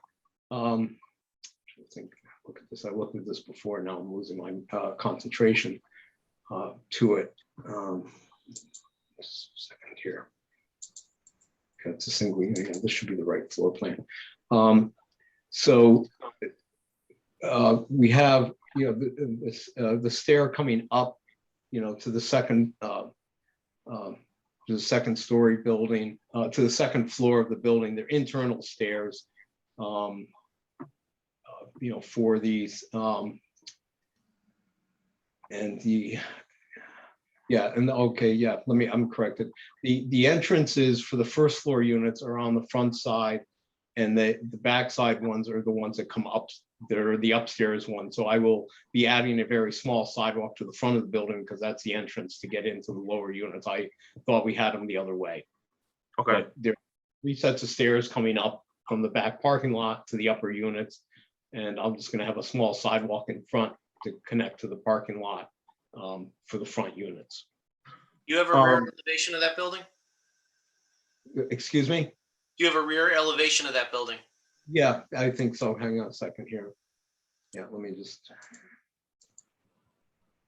Yeah, so yes. So this is the rear of the new building. So these are the doors. These are the internal staircases that go to the second floor. And on the front side, we'll have the lower units have access. So I just have to provide access. We originally talked of all the access coming off the back, so I was not correct with everything coming in off the back. So the upstairs come in off the back, the front come in off the front. So the lower floor on the new building is accessed from the street side. Correct. Yes, and I'll reflect that on the revised plans. Okay. And would I think this was asked the last meeting, would a maintenance company be taking over maintenance of the new property once all these new units are installed? Because it was brought up a couple times last meeting. And I think you froze up again, Paul. Oh, okay. I will check with my client, and when I provide the revised plans to Beth, I'll provide a response to that question. I appreciate it, because just the existing condition now with 3 units was less than favorable, in my opinion. I think that's it for me. Thank you, Paul. Anything else from the commission at this point? Yeah, I'd like to speak. Doug has some questions. If I could, Mr. Trinkus, some of the questions that were asked of you by Beth, you selectively chose to ignore the question about a strong recommendation to alter your site plan. If you could speak to that. I'm not, if the commission, and I'll have to have this discussion with Beth. It was similar to the discussion I think that Dave Pindenberg had at 64 Worcester. If we can come up with a plan that is more acceptable to staff and or the commission, we would consider an alternative plan. But as my client said, at the current time, it's the 13 unit 8-30G. Can I just clarify? every 830G application that's submitted to the town of Bethel is treated individually. You can't sit there and compare yours to someone else's. We're looking at this as an 830G application. And at the same time, it's very, I didn't get a chance to put this email in because under the statutes, we're not supposed to, so it can be read. Everyone can look at it. This is not the place. And I have to tell you, Steve, I'm just really disappointed because we've been working together and working on applications for over, I hate to say it, 35 years between the Land Use Commission and working as staff. And I really thought that we were making progress in our interaction back and forth prior to this submittal. And then to receive the submittal in October, and then to receive this email today, it is, I will just say it's very disappointing. That's all. If we have time for one more, or I don't know if Ken has a question. Ken has a question as well. It's more of a general comment. I have to say that the existing building there, if not the most hideous, it's probably the second most hideous building in Bethel. And the fact that the owners have basically did a little window washing to make it acceptable for plans and doesn't even come close to what the houses are on Cindy Lane, I actually take it as an insult. I mean, these people clearly have taken care of their houses, but the new owners are trying to slide this plan by us, and they've done almost nothing to make the building more presentable.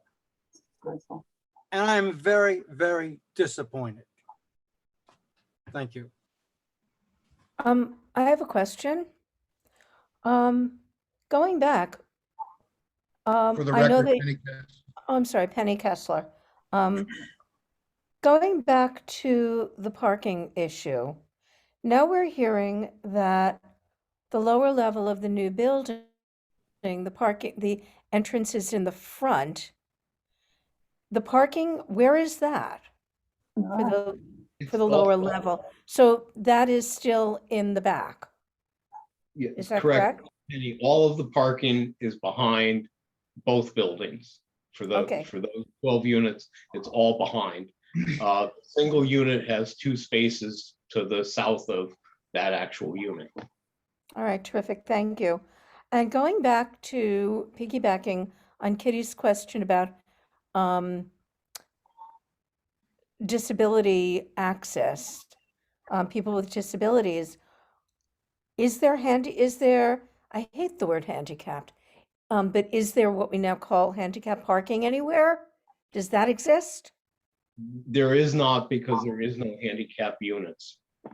Well, a unit doesn't have to be quote unquote ADA accessible in order to provide the ability for somebody who may have need of a larger car or a van and yet be able to go into the building. So I'm wondering why there are not any spaces designated for people with that need. Why is that not the case? We didn't propose any, but I'd be happy to look into it. Okay, and my final response is very similar to Ken's. I was not able to make it on Saturday morning. Chronic asthma keeps me from hanging around outside in that kind of temperature. But my husband and I did do a drive around. And what we saw there, Ken put it as being disappointed. I saw it as being quite horrific. And to know that there seem to be these alternate plans going on with, I'm not sure what's happening with the owner. This is the whole thing is just raising huge red flags. And I really wish, Steve, you and the owners, sounds like you guys aren't talking really well. And we're just getting information. So I would much rather see something tactile. That's it for me. And I have something further. Go ahead, Mr. Legnard. Okay. What is the plan for the enforcement of the fire lane in the back parking lots? What I see is, a fire truck showing up there, and if there's somebody parked there, you now have a piece of unusable equipment to fight a fire. So, I mean, there has to be something other than a yellow painted line there. I know, if you park in the fire lane, at one of the grocery stores or something, the police can come along and give them a ticket or have them towed away or whatever. I don't know what I would hope there would be, from a safety standpoint, for everybody in the area, including the houses on Maple Avenue, that there be a way to, maintain that fire lane so it's not a safety issue. Okay, I have to support Penny on the fact that someone could come to visit that building that is handicapped and have to park in the street or park out on the fire lane so they could be close enough to, support their handicap to get back into that building. So I think you need some handicap spaces in a building, in any parking lot. And I find a problem with, it sounds like almost like what has happened here is they will throw this up against the wall and see what sticks. And what doesn't stick, maybe we'll get a deal somewhere down the road. I don't like to do business that way. Thank you. Thank you, Mr. Legnard. Any other comments or questions from the commission? Yeah, I just had a question. If there's a rendering of the single family unit, I feel like that's kind of like the forgotten building that's going in here. We're all staring at the big ones. Do we have any idea what that might look like? Yeah, Paul, we do actually. There is an architectural for that. I will just pull that up. Mind sharing that for a minute? Yep, it's just rotate it so it's not upside down, but there it is. It's this has been submitted, with the original plan set. And that's a slab again. There's no basement there. Yeah, correct. Yeah, we have the reason there's slabs is there's no place to drain a footing drain. If you go down 6 or 8 foot, the drainage is not, the existing drainage out there is not deep enough to connect into by gravity flow for a footing drain. So. And you guys don't want to put the pump up system in? I do not, as an engineer, I do not like pumping footing drains to daylight or a drainage system. You have to have a generator, sump pump. It's not a design. You want footing drains to go by gravity. I understand. All right, thank you. Sorry, but doesn't the existing units have a basement? It has a crawl space, I believe. Okay, so there is something there. But, thank you.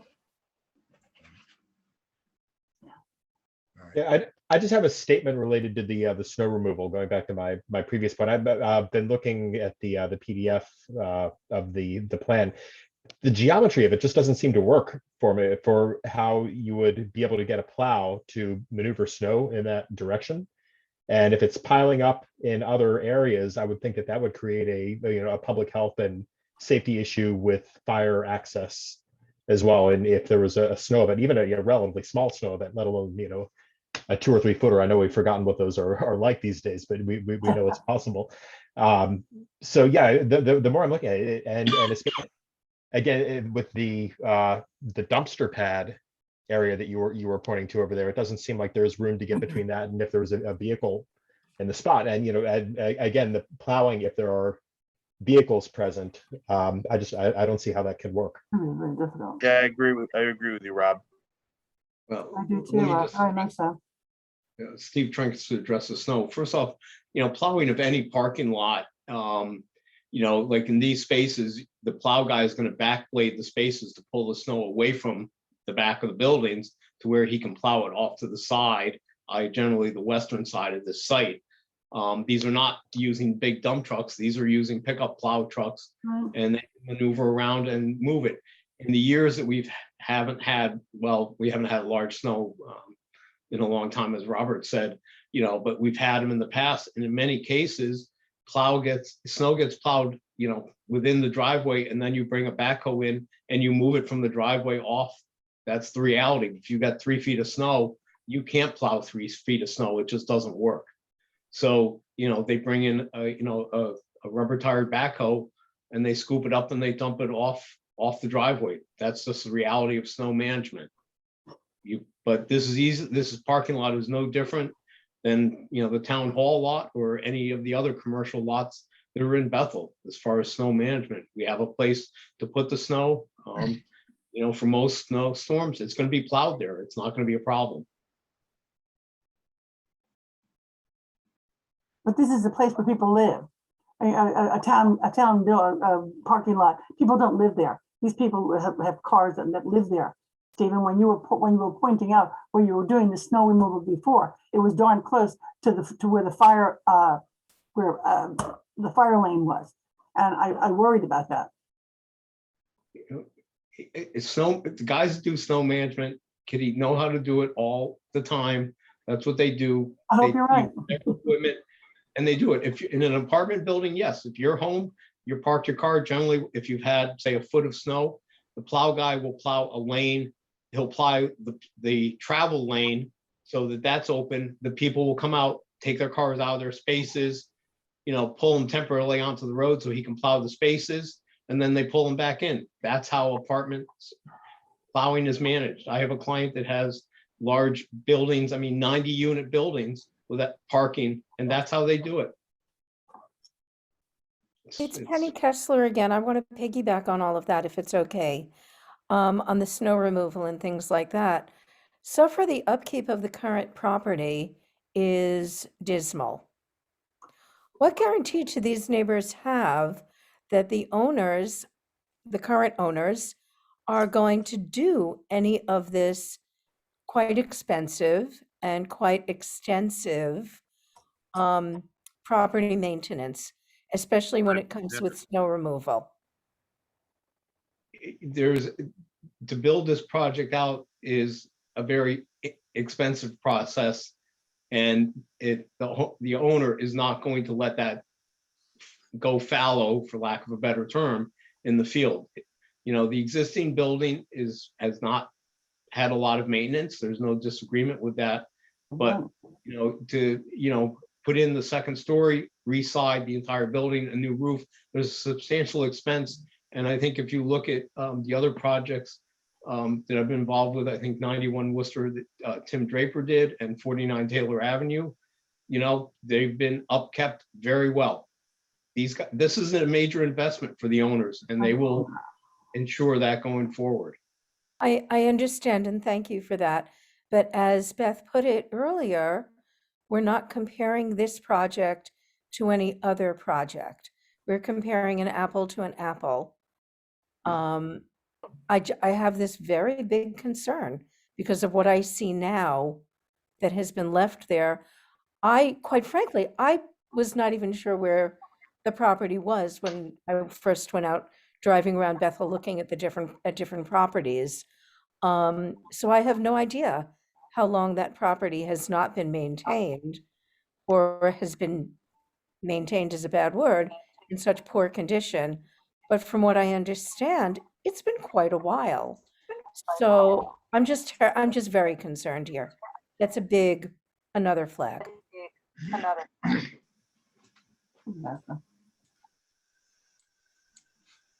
Okay, do we have any other questions from the commission?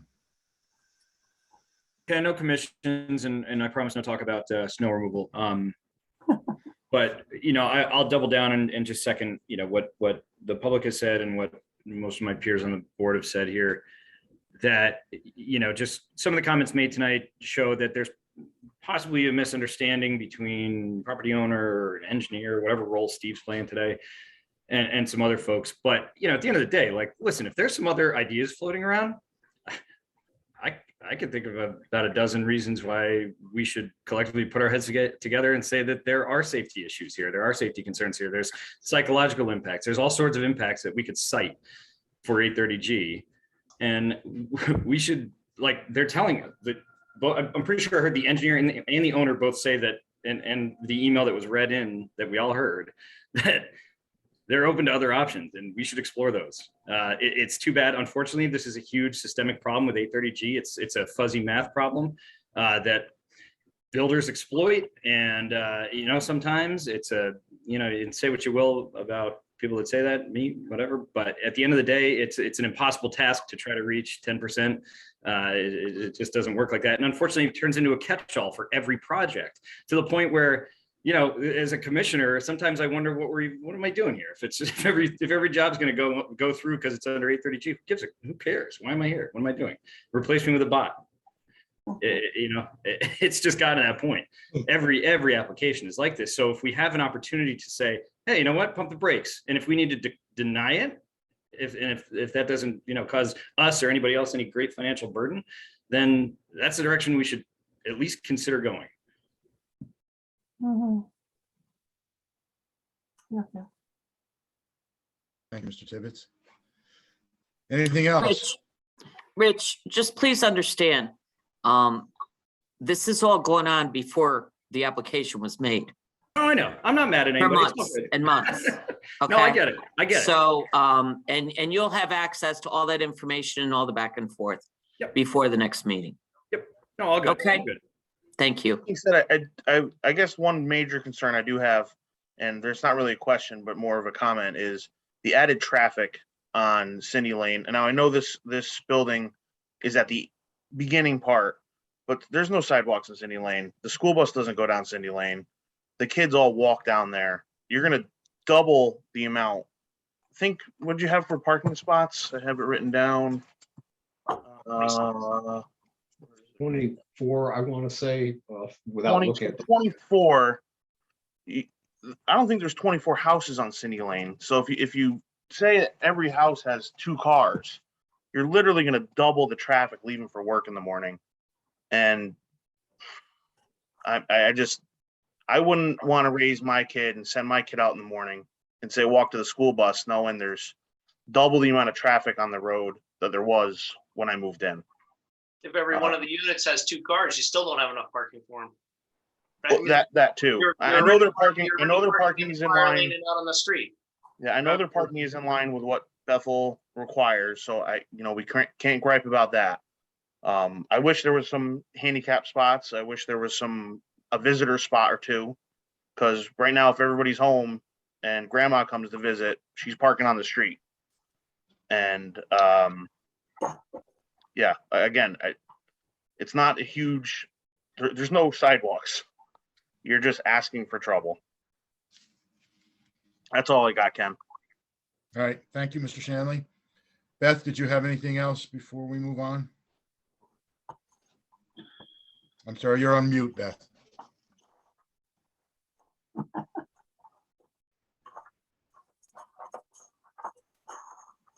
Okay, Getting tired. Go ahead. Keep All right. going.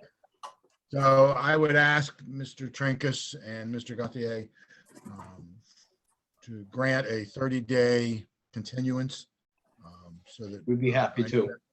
Information coming in and based on the conversation earlier. Mr. The Trinkus, I'm not 25th. sure that with that. Oh, no, 25th, 27th. Mr. Trinkus. And I don't know if this, if the hand is raised just because the hand was never lowered, but it looks like Ms. Gauthier has her hand raised through the little. Yes. Hi, this is Valerie Gauthier. I just wanted to actually apologize to Beth for any misunderstanding on terms of Mr. Trinkus's involvement. We had originally wanted to do a couple duplexes, and he informed us that that was not possible because of zoning. And then we proceeded with him with this plan. It was our assumption that there perhaps would have been negotiations or requests to change the design, just based on what we've seen with other building in town. Just a quick example is the multifamilies right behind us. So that wasn't anything with Steve. That was our assumption that the town would ask us to do modifications, not Steve's participation there. I just wanted to clarify because I know Steve has a good relationship with the town. I didn't want that to be, anything to happen with that relationship. I still don't quite understand what you're looking for, but thank you for your comment. Thanks. Thank you. So, Mr. Trinkus, we're in agreement on a 30-day continuance? Yes, yes, I'll send Beth that tomorrow. All right, thank you very much. Thank you for your time. And Mr. Trinkus, thank you to the public for participating once again. And we'll move on to the next item on our agenda, which is new business. No, business meeting. Business meetings, I'm sorry. Oh, I'm sorry. Thank you, Katie, for keeping me in line. You're the newbie. Everyone had an opportunity to review the minutes from our December the 14th meeting. Motion And to if so, approve. can I have a motion to approve? Motion to So approve. moved. Thank you. Amy. And a Discussion? second. Discussion, Mr. Cooney. There's several places in those minutes where we're referring to pushing meetings into January and the date's wrong. It says 21 instead of 22. That's just that's a yearly occurrence, right? The yearly Yes. mistake on dates. Oh. There's a few instances of that. And then also my name is misspelled in the beginning. Other than that, I'm good with it. It's not Clooney? Noel, I'm sorry, Doug. no It's problem. It's C-U-N-Y, yes? That's right. Okay. And the date. Okay, I'll make those corrections. Thank you. The date happens a couple places in there. Where this Okay. is tonight's meeting with a date of 21 on it. Can fix dates. Thank you, because I missed it as well. Well, All right, so motion to accept the minutes as amended. I'll make a motion. Thank you. Thank you, Paul, for second. Second. Okay. Thank you. New business. Claris Construction. Beth, do you want to share that with us? You'll notice in the drive, there is a site plan there showing some great improvements that are proposed to be made for the middle school fields. By creating a turf field, lighting and things like that, creating multi-purpose. Claris is bringing that in for the applicant. We do have authorization from the town of Bethel to pursue this. And at the next meeting, we'll be able to tell you who the applicant is. It's a little sketchy because it is going to be a donation to the town of Bethel. So I'm asking, because there's proposed lighting that's going to be part of this application, that you set a public hearing for February 8th. Okay, I'd like to set a public hearing for, excuse me, for February 8th for Claris Construction and the Educational Park Site Plan Special Permit, Field Improvement. Second. I second that. Second. And have it sent out to all the appropriate agencies. Okay, so moved. Next Okay. item. I'm sorry, Beth. Did you say something? No. Okay, so on to our next item. Town of Bethel Well House Site Plan Special Permit, Plum Trees Road. As you know, the town of Bethel has created 2 new wells in this area. The description is that it's down by the soccer field near the old police station. You go down that little dirt road there, and at the end of the road, there is a men's softball field. The well location is to the rear of that property. They will be creating a treatment area and things of that nature. It's through the Public Utilities Commission. It is an allowable use, but it will require a special permit to do so. And I would suggest that you schedule that public hearing for March 8th. Okay, I would make a motion that we schedule a public hearing for review of the work for the well house for Town of Bethel, site plan review and special permit. Do I have a second? Thank you very much. So moved. That was March 8th, Beth? Yes. Thank you.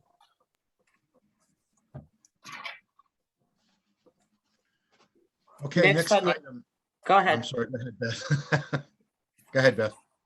No, next on the agenda, you would close the public hearing for Cobier. The text amendment for a non-conforming parcel, it was an amendment to 71C3. At the last meeting, you didn't have time to have any discussion in relation to the regulation proposal. So that's where you are this evening. I'm wondering, Beth, if in light of the hour, if it's possible to move this to our next meeting, or if we should continue the discussion or start the discussion this evening. Well, I mean, it is a regulation amendment. I know that it's late in the hour. The rest of the business that I have is very minimal. I would like to get a sense of direction from the commission and possibly guide you to make a determination. Okay, then. Is this let's the go. Peck Lane Yes. location? Yes, sir. Excellent. 6 Peck Lane. So how many lots do they want to get out of this? Or is it, we're That's- not at this point yet? Okay, so what they're trying to do is they're creating parcels. Right. Okay, it is not an approved building lot. It's saying that at some point in time, the assessor's office combined 4 parcels in, okay? So the way the regulations were changed and back in 2010, they left out they put in something dealing with frontage, that lots have to front.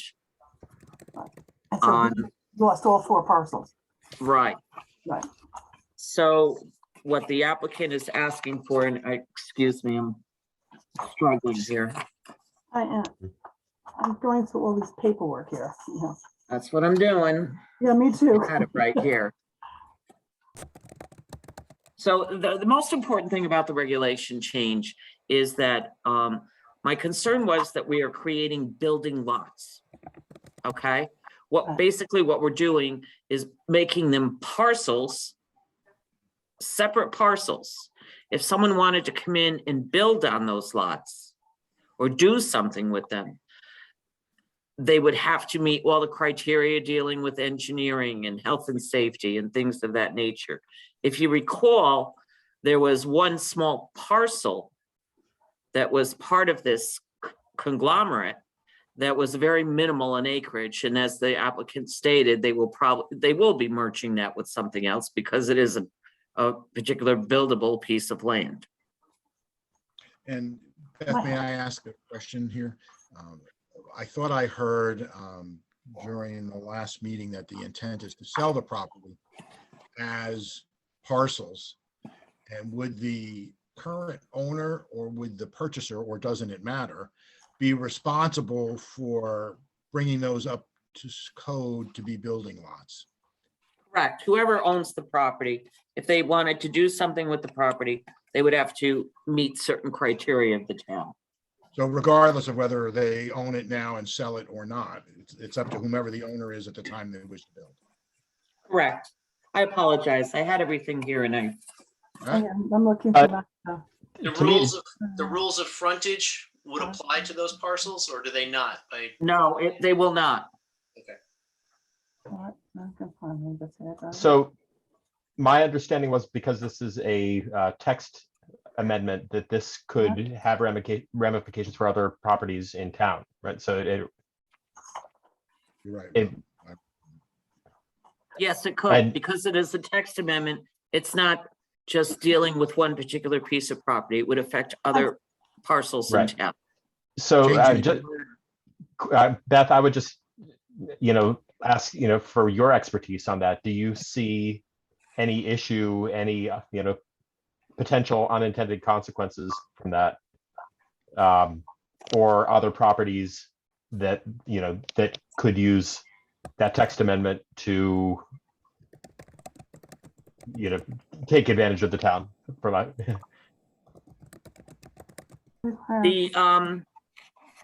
In reviewing some of the properties that I know of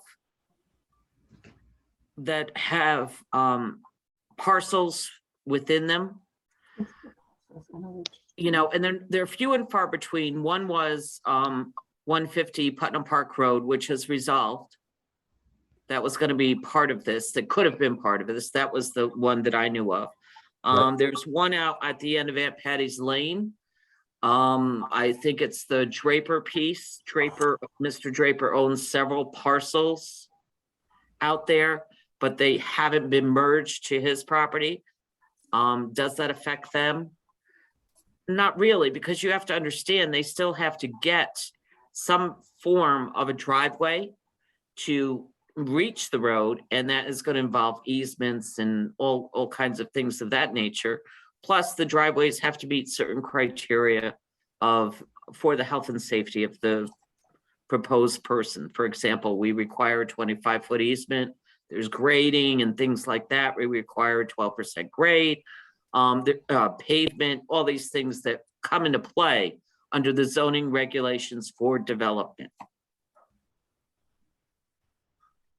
Is there a more direct route to address just Peck Lane without making a global change? Satisfy the owners at Peck Lane without making a more. In my opinion, no. Because it's very, very, the frontage just isn't there.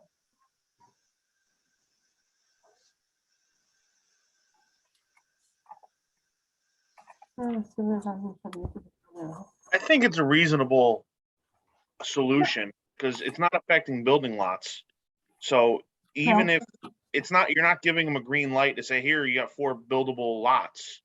You're just saying you have, well, I think 3 is what they're going for. 4 parcels. You have 4 parcels of land. You have 4 parcels of land, and if you wish For real to put a estate house on it, purposes. good luck. Right. And I just found this one piece of literature here. It says, now each of these parcels, in order to change from undeveloped to residential support with the issue, they have to go to wetlands also to get approval. Correct. Yeah. For each of these. So this is going to be a process. Yeah, Right. you're not giving them. Yeah, so I think it sounds like a doable. And whether it's this particular spot or any spot in town, you're not giving them a green light to say build here. You're just saying we're splitting this parcel into what it used to be years ago before it got changed without you knowing. We're giving them the right again to go through the process all over again. Yeah, exactly. I have to think agree. it's I have to agree with what Mr. Olson said when he talks about future approvals, and I think this is the easiest way to understand it. Action by the P&Z Commission to approve the proposed text amendment will only have the effect of recognizing the real estate title status of the parcels as separate parcels. They do not thereby become building lots. Yeah. Yes. Yeah, that's important. Yes. That's a tax issue. I can't, okay, so you have that pertaining to this, and also remember too, that was deleted.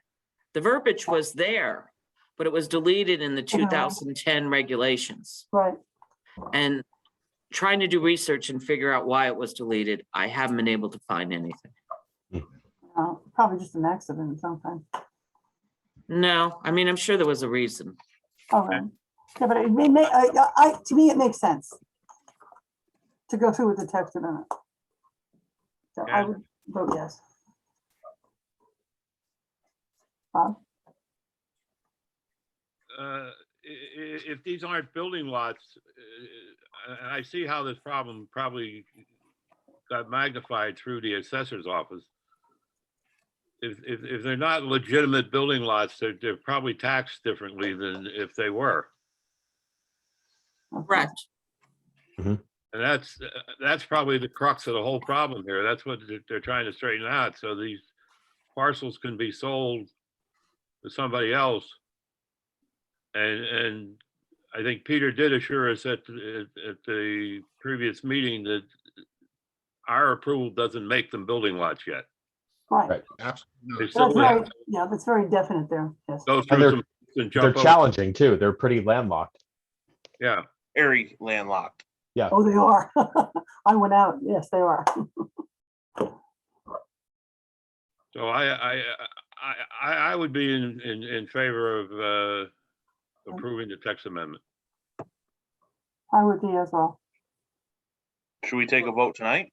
Yeah, let's do a vote. Can I ask Beth to write up a resolution? Get this off our plate.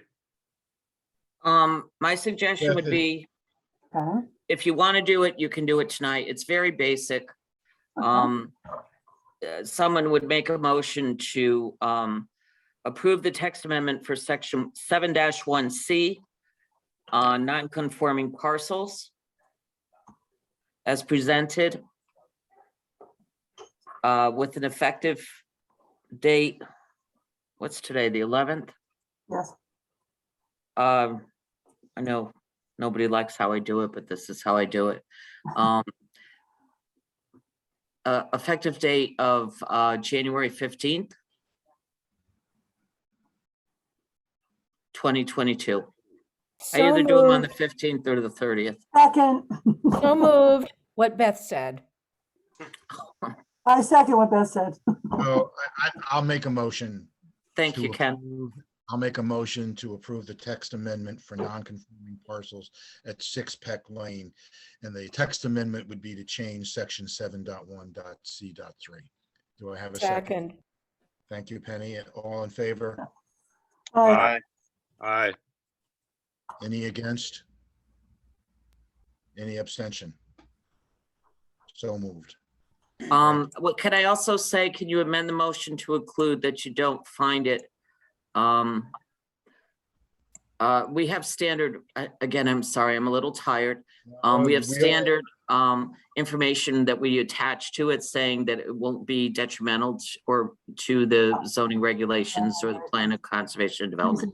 Comprehensive, so, you know, we mention a lot of stuff when we do this. Let me Do you have- amend the motion to include the addition of information that'll be provided by the land agent office with reference to no negative impact on any other amendments in town or any of the natural habitats in the area. I'll second that motion. Thank you. Did that work, Beth? Yes, that's fine. I'm sorry, Paul, was that you who seconded that? Yes, ma'am. Yes, Okay. thank you very much. Next on the agenda is the planner's report. Reference Hey. bond. I have books for those of you that weren't at the site walk on Saturday. I do have books for you to pick up at town hall. Just call ahead and we can make arrangements even to just leave them in the mailbox located at the back door, or if you want to come in, you can come in. You just email me or call me and let me know how you want to pick them up. That's my planner's report. Beth, we have a bond release on the agenda. Did we want to cover that, or is that for next Yes, meeting? that's your next item on the agenda, and I'm just going to be a little bit more in depth. We have a request for a bond release for the end of Good Hill Road. The applicant is saying that it's completed and it meets town specs, and it would also be for acceptance of it as a town road. The protocol is that we refer this item to the Public Works Director and Department for their review and their input.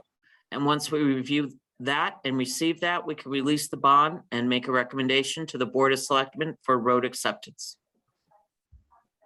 So just note for the record, you received it and refer to the Public Works Department. We have received the request and we're referring the bond release request to the Public Works Department for review and report back to the commission. Correct. Thank you. Beth, I have a question on that. Yes. Doesn't seem like long ago we were up on Good Hill Road and the road wasn't in good condition. So that's not our bailiwick. That's up to the Public Works to take What care of. happened was, what happened this fall was the King Boys made arrangements to meet with the Public Works Department, and they made arrangements to put the second course of paving up there. I was up there recently myself. I think that there's still some concerns, and I'm hopefully we will get those addressed through the Public Works Department. Okay, that's what I was after. Okay. That That's all I it? have.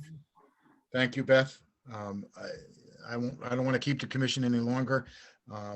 With any luck at all, we'll be able to meet in person at the next meeting if the uptick goes back down and COVID is back in control, or at We have to least. do one more public input. I'm sorry. Oh, I'm Public sorry. input Do we have any comments from the commission? for the public. Do we have Give any them a comments? chance, Kitty. Yeah. No. Sorry. If we have nothing from the commission, I'll open it up to the public for any input you may want to share with us at this point. Okay, it's always the question. Is BJ there? Yep. Does she have anything to say? I think she's here. Okay. BJ's here. She's Hi, here. BJ. Okay, She's muted. she's our mascot.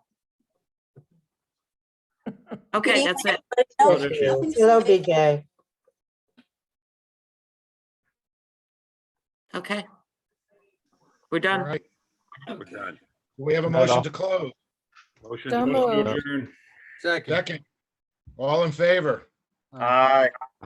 Thank you. See you next time. So moved. Con Dios. All right. Good night. Good night. Time flies when you're having a good time. David, thank you for doing the video. You're welcome. Have a good night, everybody. Stay safe. Good night. Yeah, and stay warm. We'll try.